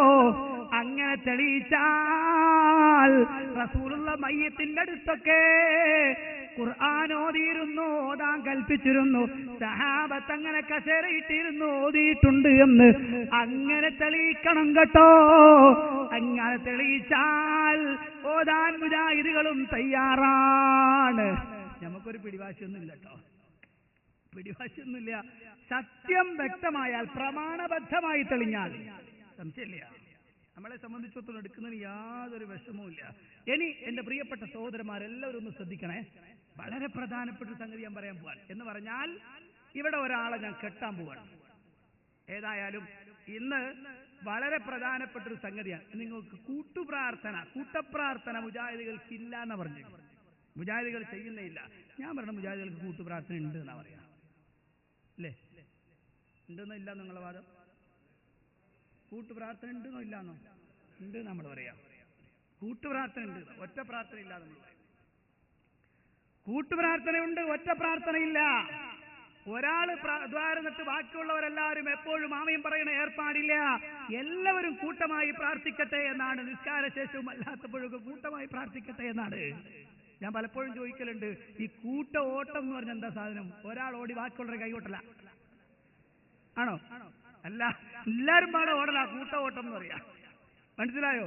കൂട്ടുപ്രാർത്ഥന എന്ന് പറഞ്ഞാൽ എല്ലാരും പ്രാർത്ഥിക്കലാണ്. അതല്ലേ നിസ്കാരശേഷം നബി സല്ലല്ലാഹു അലൈഹി വസല്ലമയും സഹാബികളും എല്ലാവരും അവരവരുടെ കാര്യം റബ്ബിനോട് പറയുന്നു. അതേ, നെഞ്ചകത്ത് ഒളിപ്പിച്ച ധാരാളം കാര്യങ്ങൾ റബ്ബിനോട് പറയാനുണ്ട്. റബ്ബ് ദുആക്ക് ഉത്തരം നൽകുന്ന ഏറ്റവും പ്രധാനപ്പെട്ട സമയം അത് ഫർദ് നമസ്കാരത്തിന്റെ ശേഷമാണ്. അതുപോലെ ജൗഫുൽ ലൈലാണ്, റസൂലുള്ള പഠിപ്പിച്ചതാണ്. ആ സമയത്ത് പ്രാർത്ഥിക്കണമെന്ന് റസൂലുള്ള പഠിപ്പിക്കുകയും ചെയ്തു. പക്ഷേ ഒരൊറ്റ നിസ്കാരവും, അതെ 5 വഖ്തിലെ നിസ്കാരങ്ങളിൽ ഒരു ദിവസമെങ്കിലും അള്ളാഹുവിന്റെ റസൂൽ നിസ്കാരം കഴിഞ്ഞിട്ട് തിരിഞ്ഞിരുന്ന് എല്ലാ സഹാബത്തുകളും ആമീനും പറയുന്ന സന്ദർഭമുണ്ടോ? ഇല്ല. അതേ സമയത്ത് ഒരിക്കൽ സഹാബത്ത് ആവശ്യപ്പെട്ടു നബിയോട്. ഒരു സുബഹി നമസ്കാരം കഴിഞ്ഞപ്പോൾ സഹാബത്ത് ചോദിച്ചു, നബിയെ, ഞങ്ങളുടെ മദീനക്ക് വേണ്ടി ഷാമിനോട് ദ്വാരക്കണം നബിയെന്ന്. നബി സല്ലല്ലാഹു അലൈഹി വസല്ലം ഉടനെ കൈ ഉയർത്തി ദുആയിരുന്നു എന്ന് ഹദീസിൽ കാണാം. അത് എടുത്തു വെച്ചിട്ട് പറ, കൂട്ടുപ്രാർത്ഥനയ്ക്ക് തെളിവാണോ എന്ന്. ഞാൻ ഈ അടുത്ത് ഒരു സംഭവം ഉണ്ടായി, ഞാൻ പറയാണ്. ഈ അടുത്ത് പ്രധാനപ്പെട്ട ഒരാളുടെ പ്രസംഗം ഞാൻ കേട്ടു. വളരെ ഞെട്ടിച്ചു കളഞ്ഞു എന്നെ, വല്ലാതെ ഞെട്ടിച്ചു കളഞ്ഞു. ഞാൻ ഇവിടെ അതാണ് പറഞ്ഞത്, കേരളത്തിലെ വലിയ ഒരു പണ്ഡിതനെ കെട്ടാണ്. കേട്ടോളൂ അദ്ദേഹം പറയണത്. ഇത്രയും വലിയൊരു സമൂഹത്തെ ഇത്രയും വലിയ മാറ്റത്തിലേക്ക് മുഹമ്മദിനെ കൊണ്ടുവന്നിട്ടും ഒരു മനുഷ്യനെ മുഹമ്മദ് നബിക്ക് അടിക്കേണ്ടി വന്നിട്ടില്ല. ഒരാളെ മാത്രം അല്ലാഹുവിന്റെ റസൂൽ ഒരു പ്രാവശ്യം അടിച്ചിട്ടുണ്ട്. ഇബ്നു ഹജർ തങ്ങള് തുഹ്ഫയിൽ പറഞ്ഞു, പള്ളിയിൽ കൂട്ടായ പ്രാർത്ഥന നടത്തിക്കൊണ്ടിരിക്കുകയാണ്. സുന്നികൾ അങ്ങനെയാണല്ലോ, ഇമാമ ദുആ ചെയ്യും, മൗമൂമികളൊക്കെ ആമീൻ പറയും. അങ്ങനെയാണ് റസൂൽ പഠിപ്പിച്ചത്. അനസ് റളിയല്ലാഹു തആല അൻഹു പറഞ്ഞു, സല്ലല്ലാഹു അലൈഹി നബിയ്യു സല്ലല്ലാഹു അലൈഹി വസല്ലം ദഖല അലൈന നബിയ്യു സല്ലല്ലാഹു അലൈഹി വസല്ലം ഫസല്ലാ ബിനാ വദആ ലനാ ബിഖൈരിൻ ഫിദ്ദുനിയ വൽ ആഖിറ. റസൂൽ കടന്നു വരും, നിസ്കാരത്തിന് ഇമാമത്ത് നിൽക്കും. അങ്ങനെ ഇമാമത്ത് നിന്നാൽ ആ മൗമൂമികൾക്ക് വേണ്ടി, അവിടെ കൂടിയ ആളുകൾക്ക് വേണ്ടി അല്ലാഹുവിന്റെ റസൂൽ കൂട്ടായി പ്രാർത്ഥന നടത്തും. അതാണ് റസൂലിന്റെ ശൈലി. അത് ബുഖാരിയിലും മുസ്ലിമിലും ഉണ്ട്. ഒരു ദിവസം അല്ലാഹുവിന്റെ റസൂൽ ശ്രദ്ധിച്ചപ്പോൾ ഒരാളുടെ ഒറ്റക്ക് ഇങ്ങനെ ദ്വാരക്ക് ഒരാൾ അല്ലാഹുവിന്റെ റസൂലും എല്ലാം അയാൾ അറിയാതെ എഴുന്നേറ്റ് പോയി കുറച്ചടി കൊടുത്തു. അതും മുഖത്തല്ല, മുഖത്തടിക്കാൻ പാടില്ല. അയാൾ ചുമലിൽ അല്ലാഹുവിന്റെ റസൂൽ ഒറ്റയടി കൊടുത്തു. റസൂൽ ശ്രദ്ധിച്ചപ്പോൾ അയാൾ ഇങ്ങനെ ഒറ്റക്ക് ദ്വാരക്കുക. ഇത് കണ്ടപ്പോൾ ഈ ഒരു അടിയല്ലാതെ അല്ലാഹുവിന്റെ റസൂൽ ജീവിതത്തിൽ ഒരാളെയും അടിച്ചിട്ടില്ല. ശുദ്ധ നുണയാണ് പറഞ്ഞത്, ശുദ്ധ നുണ. എന്തൊക്കെയാണ്? റസൂലുള്ളാഹിന്റെ പേരിൽ കളവ്, സ്വഹാബത്തിന്റെ പേരിൽ കളവ്, സ്വന്തം ഇമാമിന്റെ പേരിലും കളവ്. മനസ്സിലായോ? ഇത് ഞാനിങ്ങനെ കേട്ടപ്പോ എനിക്ക് വല്ലാത്തൊരു അത്ഭുതമായി. പഠിച്ചവനെ തുഹ്ഫയിൽ അങ്ങനെ ഉണ്ടാവുമോ? ഇബ്നു ഹജർ ഹൈതമിയുടെ തുഹ്ഫയിൽ അങ്ങനെ ഉണ്ടോ? കാരണം തുഹ്ഫയൊക്കെ നമ്മൾ ദർസിൽ കോളേജിൽ പഠിക്കുന്ന സമയത്ത് പഠിച്ചിട്ടുള്ള സാധനമാണല്ലോ. ഇതിലെവിടെ അങ്ങനെ ഒരു സംഭവം നമ്മൾ കണ്ടിട്ടില്ലല്ലോ. ഒക്കെ സംശയം. ഉടൻ തന്നെ ഞാൻ എന്റെ പ്രിയപ്പെട്ട ഉസ്താദിനെ വിളിച്ച് ചോദിച്ചു, അതെ ഇങ്ങനെ തുഹ്ഫയിൽ ഉണ്ടോ? ഒരാളിങ്ങനെ പറയണ്ടെന്ന് പറഞ്ഞു. മോനെ ഞാനിതുവരെ കണ്ടിട്ടില്ലല്ലോ അങ്ങനെയെന്ന്. അങ്ങനെ കേരളത്തിലെ പ്രധാനപ്പെട്ട സമസ്തയിലെ ഒരു പണ്ഡിതൻ, കർമ്മശാസ്ത്ര പണ്ഡിതനെ എന്റെ പ്രിയപ്പെട്ട ഉസ്താദ് വിളിച്ചു ചോദിച്ചു. ഉസ്താദിനോട് അദ്ദേഹം പറഞ്ഞു, ഞാൻ മുജാഹിദുകൾക്ക് മറുപടി പറയാൻ വേണ്ടി 10 കിതാബ് മുതൽ തുഹ്ഫ വരെ തെളിവുദ്ധരിക്കാൻ എടുത്തു നോക്കിയിട്ടുണ്ട്. പക്ഷേ റസൂലുള്ള നമസ്കാര ശേഷം 5 വഖത്തിലും കൂട്ടുപ്രാർത്ഥന നടത്തി എന്ന് ഇവർ പറയുന്ന പ്രാർത്ഥന ഉണ്ടല്ലോ, അത് റസൂലുള്ള നടത്തിയതായി ഞാൻ കണ്ടിട്ടില്ല. അങ്ങനെ ഈ സാധനം ഞാൻ അന്വേഷിച്ചു. അവസാനം പ്രിയപ്പെട്ടവരെ, നിസ്കാരത്തിന്റെ ബാബിൽ, സിഫത്തു സലാത്തിന്റെ ബാബിൽ ഒരു വിഷയമുണ്ട്. എന്താണ് ആ വിഷയമെന്നറിയുമോ? അപ്രകാരം തന്നെയാണ് അത്തഹിയ്യാത്ത് ഓതിക്കഴിഞ്ഞാൽ, സലാത്തും കഴിഞ്ഞാൽ ദുആ ഇറക്കണം. എന്നിട്ടതാ ഇബ്നു ഹജർ ഹൈതമി തന്റെ തുഹ്ഫയിൽ പറയുന്നു, ഐ ബഅദഹാ, അതായത് അത്തഹിയ്യാത്തിനും സലാത്തിനും ശേഷം പറയണം. ഇതിങ്ങനെ പറഞ്ഞിട്ട് അദ്ദേഹം പറയുകയാണ്, നിസ്കാരത്തിന്റെ അവസാനത്തിൽ അത്തഹിയ്യാത്തിൽ പ്രാർത്ഥിക്കണം. ആ സമയത്ത് റസൂലുള്ള പഠിപ്പിച്ചതുപോലെയുള്ള പ്രാർത്ഥന ചെയ്യണം കേട്ടോ. എന്നിട്ട് അദ്ദേഹം പറയുകയാണ്, ആ സ്ഥലത്ത് പ്രാർത്ഥിക്കുമ്പോൾ നിങ്ങൾ ഏകവചനത്തിൽ പ്രാർത്ഥിക്കരുത് കേട്ടോ, ബഹുവചനമാണ് അവിടെ ഉപയോഗിക്കേണ്ടത്. എവിടെ അത്തഹിയ്യാത്ത് ഓതിയതിനു ശേഷം ആ സ്ഥലത്ത് പ്രാർത്ഥിക്കുന്ന സമയത്ത് ബഹുവചനമാണ് ഉപയോഗിക്കേണ്ടത്. എന്നിട്ട് അതാ അദ്ദേഹം എടുത്തു കൊടുക്കുകയാണ്. ഒരു ദിവസം റസൂലുള്ളാഹി സ്വല്ലല്ലാഹു അലൈഹി വസല്ലം ആ റസൂലുള്ള നിസ്കരിച്ചിട്ട് വരുമ്പോൾ അതാ ഒരാൾ അവിടെ ഇരിക്കുന്നു. അദ്ദേഹം നിസ്കാരത്തിലാണ്. ആ നിസ്കാരത്തിലിരിക്കുന്ന സഹോദരൻ അത്തഹിയ്യാത്തിന്റെ ഹാലത്തിൽ അല്ലാഹുമ്മ ഗഫിർലി വർഹംനി എന്ന് പ്രാർത്ഥിക്കുന്നത് റസൂലുള്ള കേട്ടു. ഉടൻ തന്നെ റസൂലുള്ള അദ്ദേഹത്തിന്റെ ചുമലിൽ തട്ടിയിട്ട് പറഞ്ഞു, അമ്മിൻ ഫീ ദുആഇക, ഓ പ്രിയപ്പെട്ട സഹോദരാ, നീ നിന്റെ പ്രാർത്ഥനയിൽ നീ ബഹുവചനം ഉപയോഗിക്കുക കേട്ടോ. ഇങ്ങനെ നിസ്കാരത്തിൽ അത്തഹിയ്യാത്തിന്റെ ഉള്ളിൽ ബഹുവചനം ഉപയോഗിക്കാൻ പറഞ്ഞതിന് എടുത്തിട്ട് റസൂലുള്ളയും സഹാബത്തും നിസ്കരിച്ചിട്ട് കൂട്ടുപ്രാർത്ഥന നടത്തിക്കൊണ്ടിരിക്കുന്ന സമയം അതാ അപ്പുറത്ത് മാറി ഒരു സഹാബി ഒറ്റക്ക് പ്രാർത്ഥിക്കുന്നത് കണ്ട് റസൂലുള്ള എന്ന് അടിച്ചു എന്ന് ശുദ്ധമായ നുണ പറഞ്ഞു പ്രചരിപ്പിക്കുന്നു. അള്ളാഹുവിന്റെ റസൂലിന്റെ പേരിൽ നുണ. നിങ്ങൾ നോക്കൂ, റസൂലുള്ളയും സഹാബത്തും ഒരു പ്രവർത്തനം ചെയ്യുമ്പോൾ റസൂലുള്ളാഹിന്റെ അനുയായികളുടെ സ്വഭാവം എന്താ? നബി തങ്ങൾ പറഞ്ഞാൽ അതിനപ്പുറമില്ലല്ലോ. പക്ഷേ റസൂലുള്ളാഹിന്റെ സഹാബ് റസൂലുള്ളാഹിനെ അനുസരിക്കാത്തവരാണെന്ന് വരുത്തി തീർക്കുന്ന വർത്തമാനം അതേ ഒരു സഹാബി മാറിയിരുന്നു, ഒറ്റക്ക് ആയിരുന്നു അത്രേ. സഹാബിയുടെ പേരിലും തെറ്റിദ്ധരിപ്പിക്കുന്നു. മാത്രമല്ല എന്റെ പ്രിയപ്പെട്ടവരെ, അത് മാത്രമല്ല, അവസാനത്തിൽ പറയുന്നു റസൂലുള്ളാഹി സ്വല്ലല്ലാഹു അലൈഹി വസല്ലം ഇങ്ങനെ ചെയ്തത് തുഹ്ഫയിലുണ്ട് എന്നാണ് പറഞ്ഞത്. ആ തുഹ്ഫയിലില്ല, അത് തെളിയിക്കാൻ സാധ്യമാകുമോ? സാധ്യമേയല്ല. അതുകൊണ്ട് പ്രിയപ്പെട്ട സഹോദരന്മാരെ, കൂട്ടുപ്രാർത്ഥനയ്ക്ക് തെളിവുണ്ടായിരുന്നെങ്കിൽ നിങ്ങളുടെ വന്ധ്യരായ ഉസ്താദുമാർ ഇത്തരമൊരു ദുർവ്യാഖ്യാനത്തിനും കളവിനും മുതിരവുമായിരുന്നില്ല. അശ്വനി, കൂട്ടുപ്രാർത്ഥനയ്ക്ക് തെളിവുണ്ടെങ്കിൽ, സഹീഹായ ഹദീസ് ഉണ്ടെങ്കിൽ അതങ്ങെടുത്ത് ഉദ്ധരിക്കല്ലേ ചെയ്യാം. ഇല്ലല്ല, അതില്ലാത്തത് കൊണ്ടാണ് നിങ്ങളെ ഉസ്താദ് അതേ AP മുഹമ്മദ് മുസ്ലിയാർ കാന്തപുരം അവർകൾ അദ്ദേഹം അതാ എടുത്തുദ്ധരിച്ചത്, കളവ് പറഞ്ഞത്. മനസ്സിലായോ പ്രിയപ്പെട്ട സഹോദരന്മാരെ? ഇനി നിങ്ങൾ നോക്കൂ പ്രിയപ്പെട്ടവരെ, ഇവിടെ വലിയൊരു ആരോപണം പറഞ്ഞു, ഞാൻ ക്ലിപ്പിടുന്നില്ല. വലിയൊരു ആരോപണം പറഞ്ഞു. എടമുട്ടം സംവാദത്തിൽ ആരാ ഇസുദ്ദീൻ കാമിൽ സഖാഫിയുടെ ലേഖനം വായിച്ചിട്ട് അപ്പുറത്തും ഇപ്പുറത്തൊന്നും കട്ടാണ് ഇവർ വായിച്ചത്. ഇവിടെ വന്നിട്ട് പറഞ്ഞ ഏതായാലും നമ്മൾ വായിച്ചത് അങ്ങനെയാണെന്നാ പറഞ്ഞത്. അശ്വനിക്കൊരു തൃപ്തി ഉണ്ടാവട്ടെ, ഞാൻ മൊത്തം വായിക്കാൻ പോവാ. എന്തായാലും ഞാൻ പറയട്ടെ, അല്ലാഹു അല്ലാത്തവരുടെ മുന്നിൽ സുജൂദ് ചെയ്താലും ശിർക്കാവുകയില്ല. അത് കർമ്മശാസ്ത്ര വിഷയത്തിൽ കുഫറായ ഹറാമായേക്കാം. മഅ്ദനുൽ ഉലൂം സപ്ലിമെന്റിലാണ് ഇത് ലേഖനമുള്ളത്. കേട്ടോ, ഞാനതൊന്ന് വായിക്കട്ടെ. വിശ്വാസം ഹൃദയത്തിലാണ്. എപ്പോൾ ഏത് വിശ്വാസ പ്രകാരമാണ് അത് ചെയ്തതെന്നറിയാതെ തീരുമാനമെടുക്കാൻ പാടില്ല എന്നതാ വിഷയം പറഞ്ഞ് അവസാനിപ്പിച്ചിട്ട് അദ്ദേഹം പോയിന്റ് പറയുന്നു.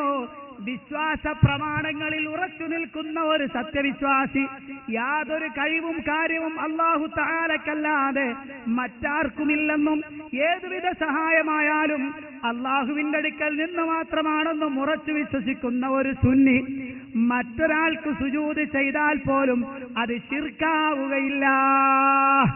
ബ്രാക്കറ്റിൽ കർമ്മശാസ്ത്ര വീക്ഷണത്തിൽ അത് ഹറാമായേക്കാം. കഴിഞ്ഞില്ല.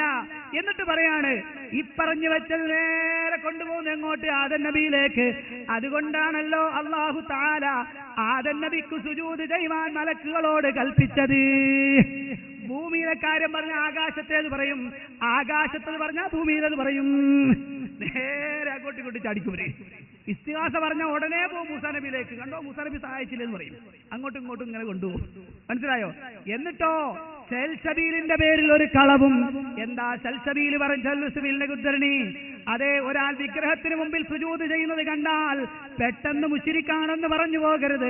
കാരണം അയാൾ മറ്റെന്തെങ്കിലും ലക്ഷ്യത്തിലാകാം അത് ചെയ്തത്. സുജൂദ് ചെയ്യുക എന്ന വിഷയം ബഹുമാനപ്പെട്ട ഉമർ മൗലവി പറഞ്ഞിട്ടില്ല. കണ്ടോ, ഇതാണ് ആ സെൽസബീൽ.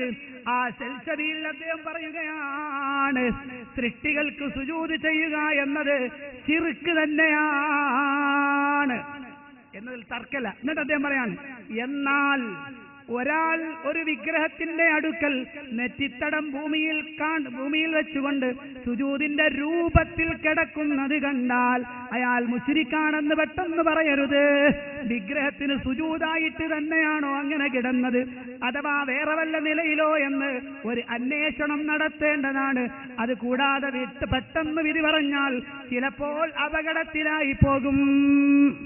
കണ്ടോ, പറയും ഒരാൾ വിഗ്രഹത്തിന്റെ അടുത്ത് ഇങ്ങനെ കിടക്കണം, തോന്നാ സുജൂദ് കിടക്കുന്ന രൂപത്തിൽ ഇങ്ങനെ കിടക്കണ അയാള്, അത് കണ്ടാൽ ഉടനെ അവൻ മുശ്രിക്കാണെന്ന് പറയരുത്. ഒരുപക്ഷെ എന്തെങ്കിലും ആവശ്യത്തിന് അവിടെ പോയി അങ്ങനെ വീണായിരിക്കും. അതിന് സുജൂദായിട്ട് തന്നെയാണോ കിടക്കുന്നത്, വിഗ്രഹത്തിന് തന്നെയാണോ സുജൂദ് എന്ന് പരിശോധിക്കണം എന്നാ പറഞ്ഞ്. അതിന് ഇവർ പറഞ്ഞു ഒരു അന്വേഷണ കമ്മീഷനെ വെച്ച് എന്നിട്ട് തീരുമാനം എടുത്താൽ മതി. ഉമർ മൗലവിയുടെ പേരിൽ ഇല്ലാത്തത് പറഞ്ഞുണ്ടാക്കല. അതേസമയത്ത് ഇതെന്താ പറഞ്ഞത്? മറ്റൊരാൾക്ക് സുജൂദ് ചെയ്താൽ പോലും, സുജൂദിന്റെ രൂപത്തിൽ ചെയ്യാന്നല്ല, സുജൂദ് ചെയ്താൽ പോലും ശിർക്കാവൂല. പിന്നെന്തേ ആവുള്ളൂ? കർമ്മശാസ്ത്ര വിഷയത്തിൽ ഹറാമേ ആവുള്ളൂ. ഇതേ വിഷയം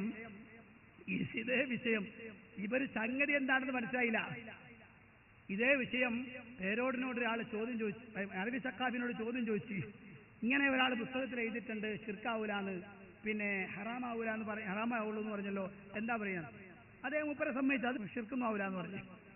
ഉടനെ പേരോടിനോട് ഇതേ ചോദ്യം ചോദിക്കാൻ. അപ്പൊ മൂപ്പര് പറയാണ്, ഷിർക്കാവൂലാന്ന് ഏത് സക്കായി പറഞ്ഞാൽ ആ സക്കായി വഴിച്ചു പോയി എന്നല്ലാതെ നമുക്ക് വേറെ വർത്താനൊന്നുമില്ല. രണ്ടു കൂട്ടരും വിഷയറിയില്ല എന്താ സംഗതിയാണ്. മനസ്സിലായോ? ഇവര് തമ്മിലെത്തിയ ഈ വിഷയം അറിയാതെ അങ്ങ് അടിക്കാൻ.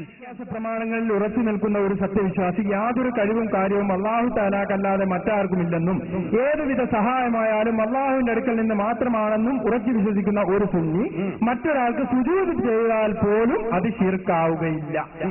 അത് അഖീദയുടെ വീക്ഷണത്തിൽ അത് ശിർക്കാവുകയില്ല എന്ന് തന്നെയാണ് ഉസ്താദിന് പറയാനുള്ളത്. അവൻ കാഫിറാണെന്ന് ഹുക്മ് ചെയ്യപ്പെടും. പഠിച്ചോളി. അള്ളാഹു അല്ലാത്തവർക്ക് സുജൂദ് ചെയ്താൽ ശിർക്കാവുകയില്ലെന്ന് ഏത് സക്കാഫി പറഞ്ഞാലും ആ സക്കാഫി വഴച്ചു നിൽക്കുകയല്ലാതെ ഞങ്ങളെ സംബന്ധിച്ചിടത്തോളം യാതൊരു എത്ര സക്കാഫി, ഒരു സക്കാഫി കാദിയാനിയായി അവൻ കാഫിറാണെന്ന് ഹുക്മ് ചെയ്യപ്പെടും. പഠിച്ചോളി. അവൻ കാഫിറാണെന്ന് ഹുക്മ് ചെയ്യപ്പെടും. പഠിച്ചോളി. അള്ളാഹു അല്ലാത്തവർക്ക് സുജൂദ് ചെയ്താൽ ശിർക്കാവുകയില്ലെന്ന് ഏത് സക്കാഫി പറഞ്ഞാലും ആ സക്കാഫി വഴച്ചു നിൽക്കുകയല്ലാതെ ഞങ്ങളെ സംബന്ധിച്ചിടത്തോളം യാതൊരു എത്ര സക്കാഫി, ഒരു സക്കാഫി കാദിയാനിയായി. അപ്പൊ എന്റെ പ്രിയപ്പെട്ട സഹോദരന്മാരുടെ ഞാൻ പറയാണ്, ഇത് മുജാഹിദുകൾ തെറ്റിച്ച് കട്ട് വായിക്കേണ്ട സ്ഥിതി നമുക്കില്ല, ഉള്ളത് തന്നെ വായിക്കാനുള്ള സമയം തന്നെ ഇല്ല. കേട്ടോളൂ. ഇനി അടുത്ത് നിങ്ങൾ നോക്കും, ഇവിടുത്തെ ഏറ്റവും പ്രധാനപ്പെട്ട ഒരു വിഷയം മുജാഹിദ് ബാലുശ്ശേരി പറഞ്ഞു, ബിദ്അത്ത് വ്യഭിചാരത്തെക്കാൾ വലുതായി പോയി. വ്യഭിചാരത്തെക്കാൾ വലുതാണെന്ന് പറഞ്ഞ് മൂപ്പര് കുറെ കളിയാക്കി. അത് നമ്മൾ മറുപടി പറയുന്നില്ല. എന്തായാലും കളിയാക്കുന്നത് മൂപ്പരും അള്ളയും കൂടി ആയിക്കോട്ടെ, നമുക്ക് ഏതായാലും അത് വേണ്ട. അതേ സമയത്ത് അദ്ദേഹം പറയുന്നുണ്ട്, മുജാഹിദ് ബാലുശ്ശേരി പറഞ്ഞു, എന്താണ് ഈ വിഷയം വ്യഭിചാരത്തെക്കാൾ വലുതാണ് എന്ന് മുജാഹിദുകൾ പറഞ്ഞു എന്നാണ്. അത് പേരോട് തന്നെ ഈ ക്ലിപ്പ് ഇടുന്നുണ്ട്. പേരോട് അങ്ങ് തലക്കുന്ന തുടങ്ങുന്നുണ്ട്. ഈ ക്ലിപ്പ് അങ്ങ് തലക്കുന്ന തുടങ്ങാം. എല്ലാവർക്കും കുട്ടികൾക്കൊക്കെ വീതിച്ചു കൊടുക്കുക. എല്ലാവരും പറഞ്ഞോളിന്ന് കണ്ടോളിയും. പേരോട് പറഞ്ഞു, എല്ലാ മുസ്ലിമീങ്ങളെയും മുശ്രിക്കീകളാക്കി പ്രസംഗിക്കുന്നത് നിങ്ങൾ കേട്ട മൗലവിമാരെ കൂട്ടത്തിൽ മുജാഹിദ് ബാലുശ്ശേരി എന്ന് പറയുന്ന ഇവിടെ നാദാപുരത്ത് കൊണ്ടുവന്ന് മൗലവിമാരെ പ്രസംഗിപ്പിച്ച മൗലവി, ഞാൻ ഇന്നലെ പറഞ്ഞല്ലോ മൗലവിനെ ഞാൻ തൊപ്പിയിടിക്കുന്നു. അയാൾ തൊപ്പി വിട്ടിട്ട് മിമ്പർമെന്ന് പറയുന്നത് കേട്ടോളൂ. എന്താ പറയുന്നതെന്നറിയോ? നിസ്കാരത്തിന്റെ ശേഷം കൂട്ടുപ്രാർത്ഥന നടത്തുന്നത് വ്യഭിചാരത്തെക്കാൾ വലിയ തെറ്റാണ്, കള്ളു കുടിക്കുന്നതിനേക്കാൾ വലിയ തെറ്റാണ്. സുബ്ഹാനല്ലാഹ് പറയുന്നത് തീർത്തും നിങ്ങൾ കേട്ടോളി. വ്യഭിചാരവും കള്ളുടിയുന്ന അത്ര വലിയ പ്രശ്നമല്ല, അതിനേക്കാളൊക്കെ വലിയ തെറ്റ് നിസ്കാരത്തിന്റെ ശേഷം കൂട്ടുപ്രാർത്ഥന നടത്തുന്നതും ഖുനൂത്ത് ഓതുന്നതുമാണ്. കേട്ടോളി, നിങ്ങളൊന്ന് വെച്ചു കൊടുത്താൽ മനെ. ഒരു തിന്മ ഒരാൾ വ്യഭിചരിക്കുന്നതിനേക്കാൾ, ഒരാൾ മദ്യപിക്കുന്നതിനേക്കാൾ, ഒരാൾ പലിശ കൊടുക്കുന്നതിനേക്കാൾ, ഒരാള് ഈ നിലക്ക് അധർമ്മം പ്രവർത്തിക്കുന്നതിനേക്കാൾ, അളവിലും ദുഃഖത്തിലും കൃത്രിമം പ്രവർത്തിക്കുന്നതിനേക്കാൾ പിശാചിന് ഏറ്റവും ഇഷ്ടം നമസ്കാരത്തിന് ശേഷമുള്ള കൂട്ടുപ്രാർത്ഥനയാകുന്ന ബിദ്അത്ത്, സുബഹിക്ക് ശേഷമുള്ള ഖുനൂത്താകുന്ന ബിദ്അത്ത്. ഒരാൾ വ്യഭിചരിക്കുന്നതിനേക്കാൾ വലിയ തിന്മ. സുബ്ഹാനല്ലാഹ്. കേട്ടില്ലേ? അപ്പോ വ്യഭിചരിക്കുന്നതിനേക്കാൾ വലിയ തിന്മ, കള്ളു കുടിക്കുന്നതിനേക്കാൾ വലിയ തിന്മ, മദ്യപിക്കുന്നതിനേക്കാൾ വലിയ തിന്മ, പലിശ വാങ്ങിത്തുന്നതിനേക്കാൾ വലിയ തിന്മ നിസ്കാര ശേഷം കൂട്ടുപ്രാർത്ഥന നടത്തുന്നത്. പിന്നെ മൗലവി പറഞ്ഞത് നിങ്ങൾ കേട്ടില്ലേ? നിസ്കാരത്തിന്റെ ശേഷം ഖുനൂത്ത് ഓതുന്നത്. അതും കൂടി പഠിച്ചില്ല. ഖുനൂത്ത് എപ്പോഴാണ്? നിസ്കാരത്തിന്റെ ശേഷം ഖുനൂത്ത് ഓതാനുണ്ടോ ആരെങ്കിലും? സുബ്ഹാനല്ലാഹ്. കണ്ടോ? മുജാഹിദ് ക്ലിപ്പിട്ട് ഇത്തിരി ഇട്ട് കഴിഞ്ഞു നിർത്തി. എന്നാലേ മുജാഹിദ് ബാലുശ്ശേരിയുടെ ക്ലിപ്പ് ഞാൻ ചോദിക്കട്ടെ, നിങ്ങൾ ഇവിടെ ഇട്ട ഓരോ ക്ലിപ്പും അതതിന്റെ തനതായ രൂപത്തിൽ തൊട്ടപ്പുറത്തും ഇപ്പുറത്തും നിങ്ങൾക്ക് കേൾപ്പിക്കാമോ? ഞാനിതാ ഗ്യാരണ്ടി പറയുന്നു, ഞാൻ ഇവിടെ ഇട്ട ക്ലിപ്പുകൾ ഓരോന്നും അതിന്റെ അപ്പുറവും ഇപ്പുറവും കേൾപ്പിച്ചാലും ഞങ്ങൾ പറഞ്ഞ വിഷയത്തിന് എതിരാവില്ല. അതേ സമയത്ത് മുജാഹിദുകളുടെ ക്ലിപ്പിടുന്നതോ അപ്പുറത്തുനിന്ന് ഒരു മിനിറ്റ് അങ്ങോട്ട് നീങ്ങിയാൽ, ഒരു അരമിനിറ്റ് ഇങ്ങോട്ട് നീങ്ങിയാൽ പറയുന്ന വിഷയം നേരെ എതിരായി പോകും കേട്ടോ. കേട്ടോളൂ, മുജാഹിദ് ബാലുശ്ശേരി വിശദീകരിക്കുന്നു. വിദേഹത്ത് വ്യഭിചാരത്തെക്കാൾ വലിയ പാപമാണ് എന്ന് ഞാൻ പറഞ്ഞു എന്ന് പറഞ്ഞ് വലിയൊരു പ്രചരണം. അത് കേട്ട പല മുജാഹിദിന്റെ ആളുകളും എന്നെ വിളിച്ച് എന്താ നിങ്ങള് ഇങ്ങനെയൊക്കെ പറയുന്നത് എന്ന്. എന്താണ് യഥാർത്ഥത്തിൽ അത്? നിങ്ങൾ ആരെങ്കിലും കേട്ട ഒരു ഖുതുബയാണ് തിരുവനന്തപുരത്തെ സലഫി മസ്ജിദിൽ നടന്നിട്ടുള്ള ഒരു ഖുതുബ. ആ ഖുതുബയാണ് ഞാൻ അവിടെ വിശദീകരിച്ചത്. അതായത് വിദേഹത്തിന്റെ ഗൗരവം വിശദീകരിക്കുന്ന ഒരു ഖുതുബ. ആ കേസറ്റിലെ ഡീറ്റെയിൽ അവിടെ നിന്നാണ് ഈ കളവ് കാണിക്കുന്നത് എന്നുകൂടെ നിങ്ങൾ മനസ്സിലാക്കുമ്പോൾ അള്ളാഹുവിന് ഇവർക്ക് പേടിയില്ല എന്നത് വളരെ വ്യക്തമായി നിങ്ങൾക്ക് ബോധ്യപ്പെടും. ആ ഭാഗം നിങ്ങളൊന്ന് കേൾക്കുക. പണ്ഡിതന്മാർ പറയുന്ന കാര്യങ്ങൾ നമ്മൾ മനസ്സിലാക്കിയിരുന്നുവെങ്കിൽ നമുക്കിങ്ങനെ സംഭവിക്കുമായിരുന്നില്ല. മഹാനായ അബ്ദുല്ലാഹിബ്നു ഉമർ റളിയല്ലാഹു അൻഹു അദ്ദേഹം പറയുന്നു, ഇബ്നു ഉമർ എല്ലാ ബിദ്അത്തും വഴികേടാണ്, വകുല്ലു ബിദ്അത്തിൻ ളലാല, എല്ലാ വഴികേടും ബിദ്അത്താണ്. നിങ്ങൾ മനസ്സിലാക്കണം ആ ബിദ്അത്ത്. എന്നിട്ട് അദ്ദേഹം പറയാൻ, ജനങ്ങൾ അതിനെ നല്ലതായി കണ്ടാലും ശരി, ബിദ്അത്തിനെ ജനങ്ങൾ നല്ലതായി കണ്ടാലും ശരി, അത് വഴികേടാണ്. വകുല്ലു ബിദ്അത്തിൻ ളലാല, ആ വഴികേടുകളെല്ലാം നരകത്തിലേക്കാണ്. ഈ വസ്തുത നമ്മൾ മനസ്സിലാക്കണം. ഇത് ഇബ്നു ഉമർ റളിയല്ലാഹു അൻഹു പറയുന്നതാണ്. സുഫിയാനു സൗരി റഹ്മത്തുള്ളാഹി അലൈഹി, സുഫിയാനു സൗരി പറയാൻ, നോക്ക്, തിന്മകളേക്കാൾ പിശാചിന് ഏറ്റവും ഇഷ്ടം ബിദ്അത്താണ്. ഒരു തിന്മ ഒരാൾ വ്യഭിചരിക്കുന്നതിനേക്കാൾ, ഒരാൾ മദ്യപിക്കുന്നതിനേക്കാൾ, ഒരാൾ പലിശ കൊടുക്കുന്നതിനേക്കാൾ, ഒരാള് ഈ നിലക്ക് അധർമ്മം പ്രവർത്തിക്കുന്നതിനേക്കാൾ, അളവിലും ദുഃഖത്തിലും കൃത്രിമ പ്രവർത്തിക്കുന്നതിനേക്കാൾ പിശാചിന് ഏറ്റവും ഇഷ്ടം നമസ്കാരത്തിന് ശേഷമുള്ള കൂട്ടുപ്രാർത്ഥനയാകുന്ന ബിദ്അത്ത്, സുബഹിക്ക് ശേഷമുള്ള കുനൂത്താകുന്ന ബിദ്അത്ത്, ഒരാൾ വ്യഭിചരിക്കുന്നതിനേക്കാൾ വലിയ തിന്മ. സുബ്ഹാനല്ലാഹ്, ഇത് പറഞ്ഞവൻ KNM പ്രസിഡന്റ് അല്ല, സെക്രട്ടറി അല്ല. സമൂഹമേ, നിങ്ങൾക്ക് എന്തുകൊണ്ട് മനസ്സിലാകുന്നില്ല എന്നാണ് എനിക്ക് തോന്നുന്നത്. എന്തുകൊണ്ട് നിങ്ങൾക്കിത് മനസ്സിലാകുന്നില്ല? ഒരാൾ വ്യഭിചരിക്കുന്നത് കണ്ടാൽ, മറുഭാഗത്തൊരാൾ നമസ്കാരാനന്തര കൂട്ടുപ്രാർത്ഥന കണ്ടാൽ പിശാച് ഏറെ സന്തോഷിക്കുക. വ്യഭിചരിക്കുന്ന പ്രവൃത്തിയല്ല ഈ കൂട്ടുപ്രാർത്ഥന നടത്തുന്ന മുസ്ലിയാരെ കൊണ്ടാണ് എന്ന് പറയുന്നത് സുഫിയാനു സൗരിയാണ്. സുഫിയാനു സൗരി KNM പ്രസിഡന്റ് അല്ല. മനുഷ്യരെ, ഇനിയെങ്കിലും നിങ്ങൾക്കിത് മനസ്സിലാകുമോ? എനിക്കറിയില്ല. മനസ്സിലായല്ലോ? ഹൃദയം എന്ന് പറഞ്ഞൊന്ന് സ്പന്ദിക്കുന്ന ഹൃദയമുള്ള മനുഷ്യരെ, ഞാനല്ല അത് പറഞ്ഞത്. എന്റെ പേരിൽ എന്തെല്ലാം പുകിലുകൾ. മഹാനായ സുഫിയാനു സൗരി പറഞ്ഞ ഉദ്ധരണിയാ പറഞ്ഞത്, അബ്ദുല്ലാഹിബ്നു ഉമർ പറഞ്ഞ ഉദ്ധരണിയാ പറഞ്ഞു. ഇസ്ലാമിൽ ശിർക്ക് കഴിഞ്ഞാൽ പിന്നെ ഏറ്റവും വലിയ തിന്മ ബിദ്അത്താ. കാരണം അത് മതമുണ്ടാക്കലാണ്. ബിദ്അത്ത് സുന്നത്തിന്റെ സ്ഥാനത്ത് വരുമ്പോ നല്ല ആത്മാർത്ഥമായി, നല്ല തേട്ടത്തോടെ, അതിനെന്തിനാ പശ്ചാത്താപോ?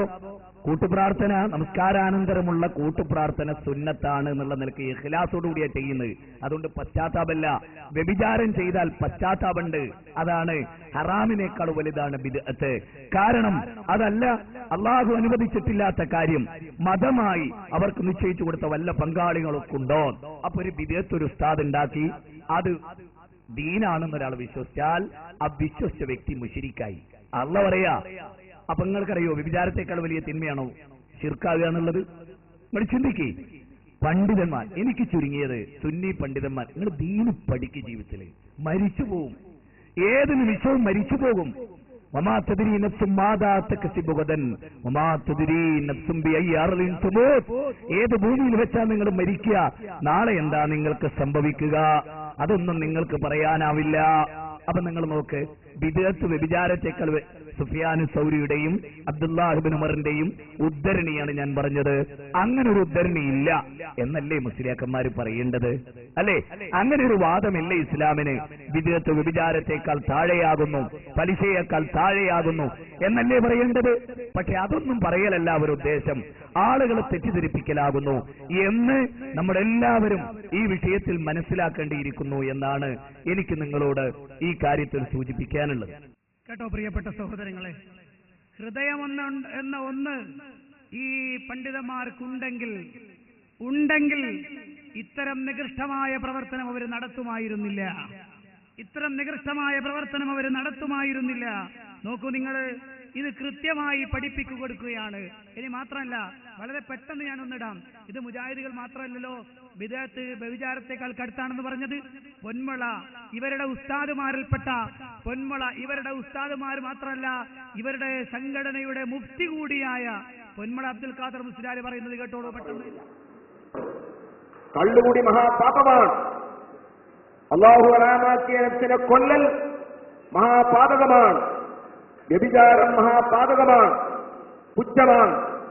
അങ്ങനെയൊക്കെ മഹാകുറ്റങ്ങൾ തന്നെയാണെങ്കിലും ആ കുറ്റങ്ങൾ ചെയ്തവൻ ഇസ്ലാമിന് പുറത്താണ്, കാഫിറാണെന്ന് നാം പറയുന്നില്ല. കാരണം അവർക്കറിയാം ഞാൻ ചെയ്തത് കുറ്റമാണ്, ഇത് തെറ്റാണ്, പാപമാണ്, അള്ളാഹു പുറത്തു വരുമോ അവർക്കറിയാം. അതുകൊണ്ട് തന്നെ ഒരു വേളയിൽ അവർ പറയും, ഇതാ ഞങ്ങൾ പാപം ചെയ്തു പോയി, ഞങ്ങൾക്കതിൽ നിന്ന് മുക്തി കിട്ടണം. അതുകൊണ്ട് തന്നെ സയ്യിദുമാരെ കാണുമ്പോൾ, ആലിമീങ്ങളെ കാണുമ്പോൾ, സാലിഹീങ്ങളെ കാണുമ്പോൾ ദുആ ചെയ്യാൻ വേണ്ടി പറയും. ഈ സ്വഭാവം മുബ്തദിയിൽ കാണില്ല. കാരണം അവൻ വിശ്വസിക്കുന്നത് അവന്റെ ആശയങ്ങൾ 100% ശരിയാണ്, തെറ്റല്ല. അവന്റെ ആശയങ്ങളൊക്കെ സത്യമായി അവൻ വിശ്വസിക്കുന്നു. അതുകൊണ്ടാണ് അവർക്ക് തൗബയില്ല. കാരണം തൗബയുടെ ഒന്നാമത്തെ ഷർത്ത് തന്നെ അൽ ഇഖ്റാറു ബിദ്ദംബി, ചെയ്ത പാപം കൊണ്ട് സമ്മതിക്കണം. ഈ സമ്മതം വിദഅത്തുകാരിൽ നിന്ന് ഉണ്ടാവുകയും. ഇത്രയും സമയം താമസിച്ചത് കൊണ്ട് ഞാൻ അവസാനിപ്പിക്കാൻ പോവുകയാണ്. വളരെ പ്രധാനപ്പെട്ട ഒരു കാര്യം കൂടി പറയാണ്. വളരെ പ്രധാനപ്പെട്ട ഒരു വിഷയം. ഇവർ ക്ലിപ്പ് നടത്തുന്ന ഓരോ വിഷയത്തിലും വളരെ തെറ്റിദ്ധരിപ്പിക്കലാണ് നടത്തിക്കൊണ്ടിരിക്കുന്നത്. ഇത്തരം ആളുകൾ ഇത്രയും കാലം മുജാഹിദുകളെ കുറിച്ച് ചോദിച്ചു. മുജാഹിദുകളെ തുടർന്ന് നിസ്കരിക്കാൻ പാടുണ്ടോ, മുജാഹിദുകൾ നിക്കാഹ് നടത്തിയാൽ സയ്യാകുമോ എന്നൊക്കെ ചോദിച്ച ആളുകളുണ്ട്. എന്നാൽ ചരിത്രമിതാ ശിക്ഷ കൊടുത്തിരിക്കുന്നു അവർക്ക്. ഇന്ന് കേരളത്തിലെ ഒരു വിഭാഗം സമസ്തയിലെ ആളുകൾ തന്നെ ചോദ്യം ചോദിക്കുന്നു, കാന്തപുരത്തെയും പേരോടിനെയും അതുപോലുള്ള ആളുകളെയും തുടർന്ന് നിസ്കരിക്കാൻ പാടുണ്ടോ? കേട്ടോളൂ നിങ്ങൾ, അതുകൂടി പറഞ്ഞ് അവസാനിപ്പിക്കാൻ. ഹുസൈൻ ചേരാമ്പ്ര. എന്റെ ചോദ്യം, മഹാനായ റസൂൽ സല്ലല്ലാഹു അലൈഹി വസല്ലം തങ്ങളുടെ വേജ തിരുകേശമെന്ന് പറഞ്ഞുകൊണ്ട് ഉടനീളം നടത്തുന്ന കാന്തപുരം AP ബക്കർ മുസ്ലിയാർ, അതുപോലെ സ്വപ്നജീവി, അതുപോലെ തന്നെ പേരോട് അബ്ദുറഹ്മാൻ സഖാഫി, ഇവർ ഇത്രയും തെറ്റ് ചെയ്തു എന്ന് സമസ്തക്കും പണ്ഡിതന്മാർക്കും ബോധ്യപ്പെട്ട അടിസ്ഥാനത്തിൽ ഇവരോട് തുടർന്ന് നിസ്കരിച്ചാൽ നിസ്കാരം സ്വീകാര്യമാകുമോ? ഇവർ നിക്കാഹ് ചെയ്താൽ ആ നിക്കാഹ് സ്വീകാര്യമാകുമോ? അതുപോലെ തന്നെ ഇസ്ലാമിനെ മാസപ്പിറവ് ഉറപ്പിച്ചാൽ അത് സ്വീകരിക്കണമോ എന്നതിനെ കുറിച്ച് കൊണ്ട് ഒരു മറുപടി ലഭിച്ചാലും. നിങ്ങളെ വിശ്വാസപ്രകാരം കാന്തപുരം AP അബൂബക്കർ മുസ്ലിയാർ കളവ് പറയുമോ? അദ്ദേഹത്തിന്റെ പ്രസംഗം കേട്ടത് കളവ് പറയുന്നത് പോലെയുണ്ട്. ഒരു ഫാസിഖിനോടും ഒരു കാദിബിനോടും തുടരാൻ പറ്റുമോ പറ്റില്ലയോ? ഷാഫി മദ്ഹബ് പറ്റില്ല എന്നാണ്. കണ്ടോ ശാഫിഈ മദ്ഹബിന്റെ ഹുക്മ പ്രകാരം ആ പണ്ഡിതന്മാരെ തുടർന്ന് നിസ്കരിക്കാൻ പാടുള്ളതല്ല. അതുപോലെ അതിലേക്ക് യോജിപ്പിച്ചുകൊണ്ട് അവര് നിക്കാഹ് കഴിച്ചു കൊടുത്താൽ സ്വീകരിക്കപ്പെടില്ല. മാത്രമല്ല അവർ മാസമുറപ്പിച്ചാൽ അതും സ്വീകരിക്കപ്പെടുന്നതല്ല. സുബ്ഹാനല്ലാഹ്, മുജാഹിദ് പ്രസ്ഥാനത്തിന്റെ കറാമത്താണ് കേട്ടോ. നാളിന്നു വരെ മുജാഹിദ് പ്രസ്ഥാനത്തിലെ പണ്ഡിതന്മാരും സാധാരണക്കാരും അവരെ തുടരാൻ പാടില്ല, അവർക്ക് കെട്ടിച്ചു കൊടുക്കാൻ പാടില്ല, അവര് കെട്ടിച്ചു കൊടുത്താൽ സയ്യാവില്ല. ഇങ്ങനെയൊക്കെ പറഞ്ഞിരുന്ന ആളുകൾക്ക് റബ്ബ് കൊടുക്കുന്ന ശിക്ഷയാണ് കേട്ടോ. ഇങ്ങനെ എന്റെ പ്രിയപ്പെട്ട സഹോദരന്മാരെ, ഇവരുടെ കൂട്ടത്തിലുള്ള ആളുകൾ ഇസ്ലാമിൽ നിന്ന് പുറത്തുപോയി എന്ന നിലക്കുള്ള വാചകങ്ങൾ വരെ ഔദ്യോഗിക സമസ്തയിലെ പണ്ഡിതന്മാര് പറയാറുമുണ്ട്. അതുകൊണ്ട് ഞാൻ എന്റെ പ്രിയപ്പെട്ട സഹോദരന്മാരോടും സഹോദരിമാരോടും ഉണർത്തുകയാണ്, റബ്ബിന്റെ ദീനിന്റെ കൽപ്പനാ നിർദ്ദേശങ്ങൾക്കനുസരിച്ചുകൊണ്ട് ജീവിതം നയിക്കണം കേട്ടോ. ഏതൊക്കെ തെറ്റിദ്ധരിപ്പിക്കൽ വന്നാലും അതിന്റെ ശരിയായ റൂട്ട് ഏതാണ് എന്ന് അന്വേഷിക്കണം. അതിന്റെ ശരിയേതാണ് തെറ്റേതാണെന്ന് അന്വേഷിച്ചിട്ട് അന്വേഷിച്ച് പഠിച്ചുകൊണ്ട് കാര്യം ഉൾക്കൊള്ളുകയാണ് വേണ്ടത്. അങ്ങനെയാണല്ലോ നമുക്ക് ജീവിക്കാൻ കഴിയുകയുള്ളൂ. നാളെ റബ്ബിന്റെ അടുത്ത് എത്തുമ്പോൾ അല്ലാഹു സുബ്ഹാനഹു വ തആല അവൻ നമ്മളോട് ജീവിതത്തെക്കുറിച്ച് ചോദിക്കുമ്പോൾ ഇവിടെ നടത്തുന്ന ഓരോ പ്രവർത്തനങ്ങളെക്കുറിച്ചും റബ്ബദാ ചോദ്യം ചെയ്യുന്ന സമയത്ത് ഖൈറായത് ചെയ്യാതിരുന്നാൽ റബ്ബിന്റെ അടുത്തുനിന്ന് ശിക്ഷയല്ലേ ലഭിക്കുന്നത്. അതുകൊണ്ട് എന്റെ പ്രിയപ്പെട്ട സഹോദരന്മാരെ, അള്ളാഹുവിന്റെ ദീനനുസരിച്ച് ജീവിക്കുകയും മുത്തഖികളായി ജീവിക്കുകയും അങ്ങനെ മരിക്കാൻ റബ്ബ് നമുക്ക് തൗഫീഖ് നൽകി അനുഗ്രഹിക്കുമാറാവട്ടെ. നമ്മിൽ നിന്ന് വന്നുപോയ പോയ തെറ്റുകുറ്റങ്ങൾ അള്ളാഹു വിട്ടുപുറത്തു മാപ്പാക്കി തരുമാറാവട്ടെ. നമ്മിൽ നിന്ന് മരണപ്പെട്ടു പോയവർക്ക് അള്ളാഹു മഗ്ഫിറത്തും റഹ്മത്തും പ്രദാനം ചെയ്ത് അനുഗ്രഹിക്കുമാറാവട്ടെ. റബ്ബനാ അലൈക തവക്കൽനാ വഇലൈക അനബ്നാ വഇലൈക്കൽ മസീർ. ربنا تقبل منا إنك أنت السميع العليم وتب علينا إنك أنت التواب الرحيم. آمين برحمتك يا أرحم الراحمين والحمد لله رب العالمين.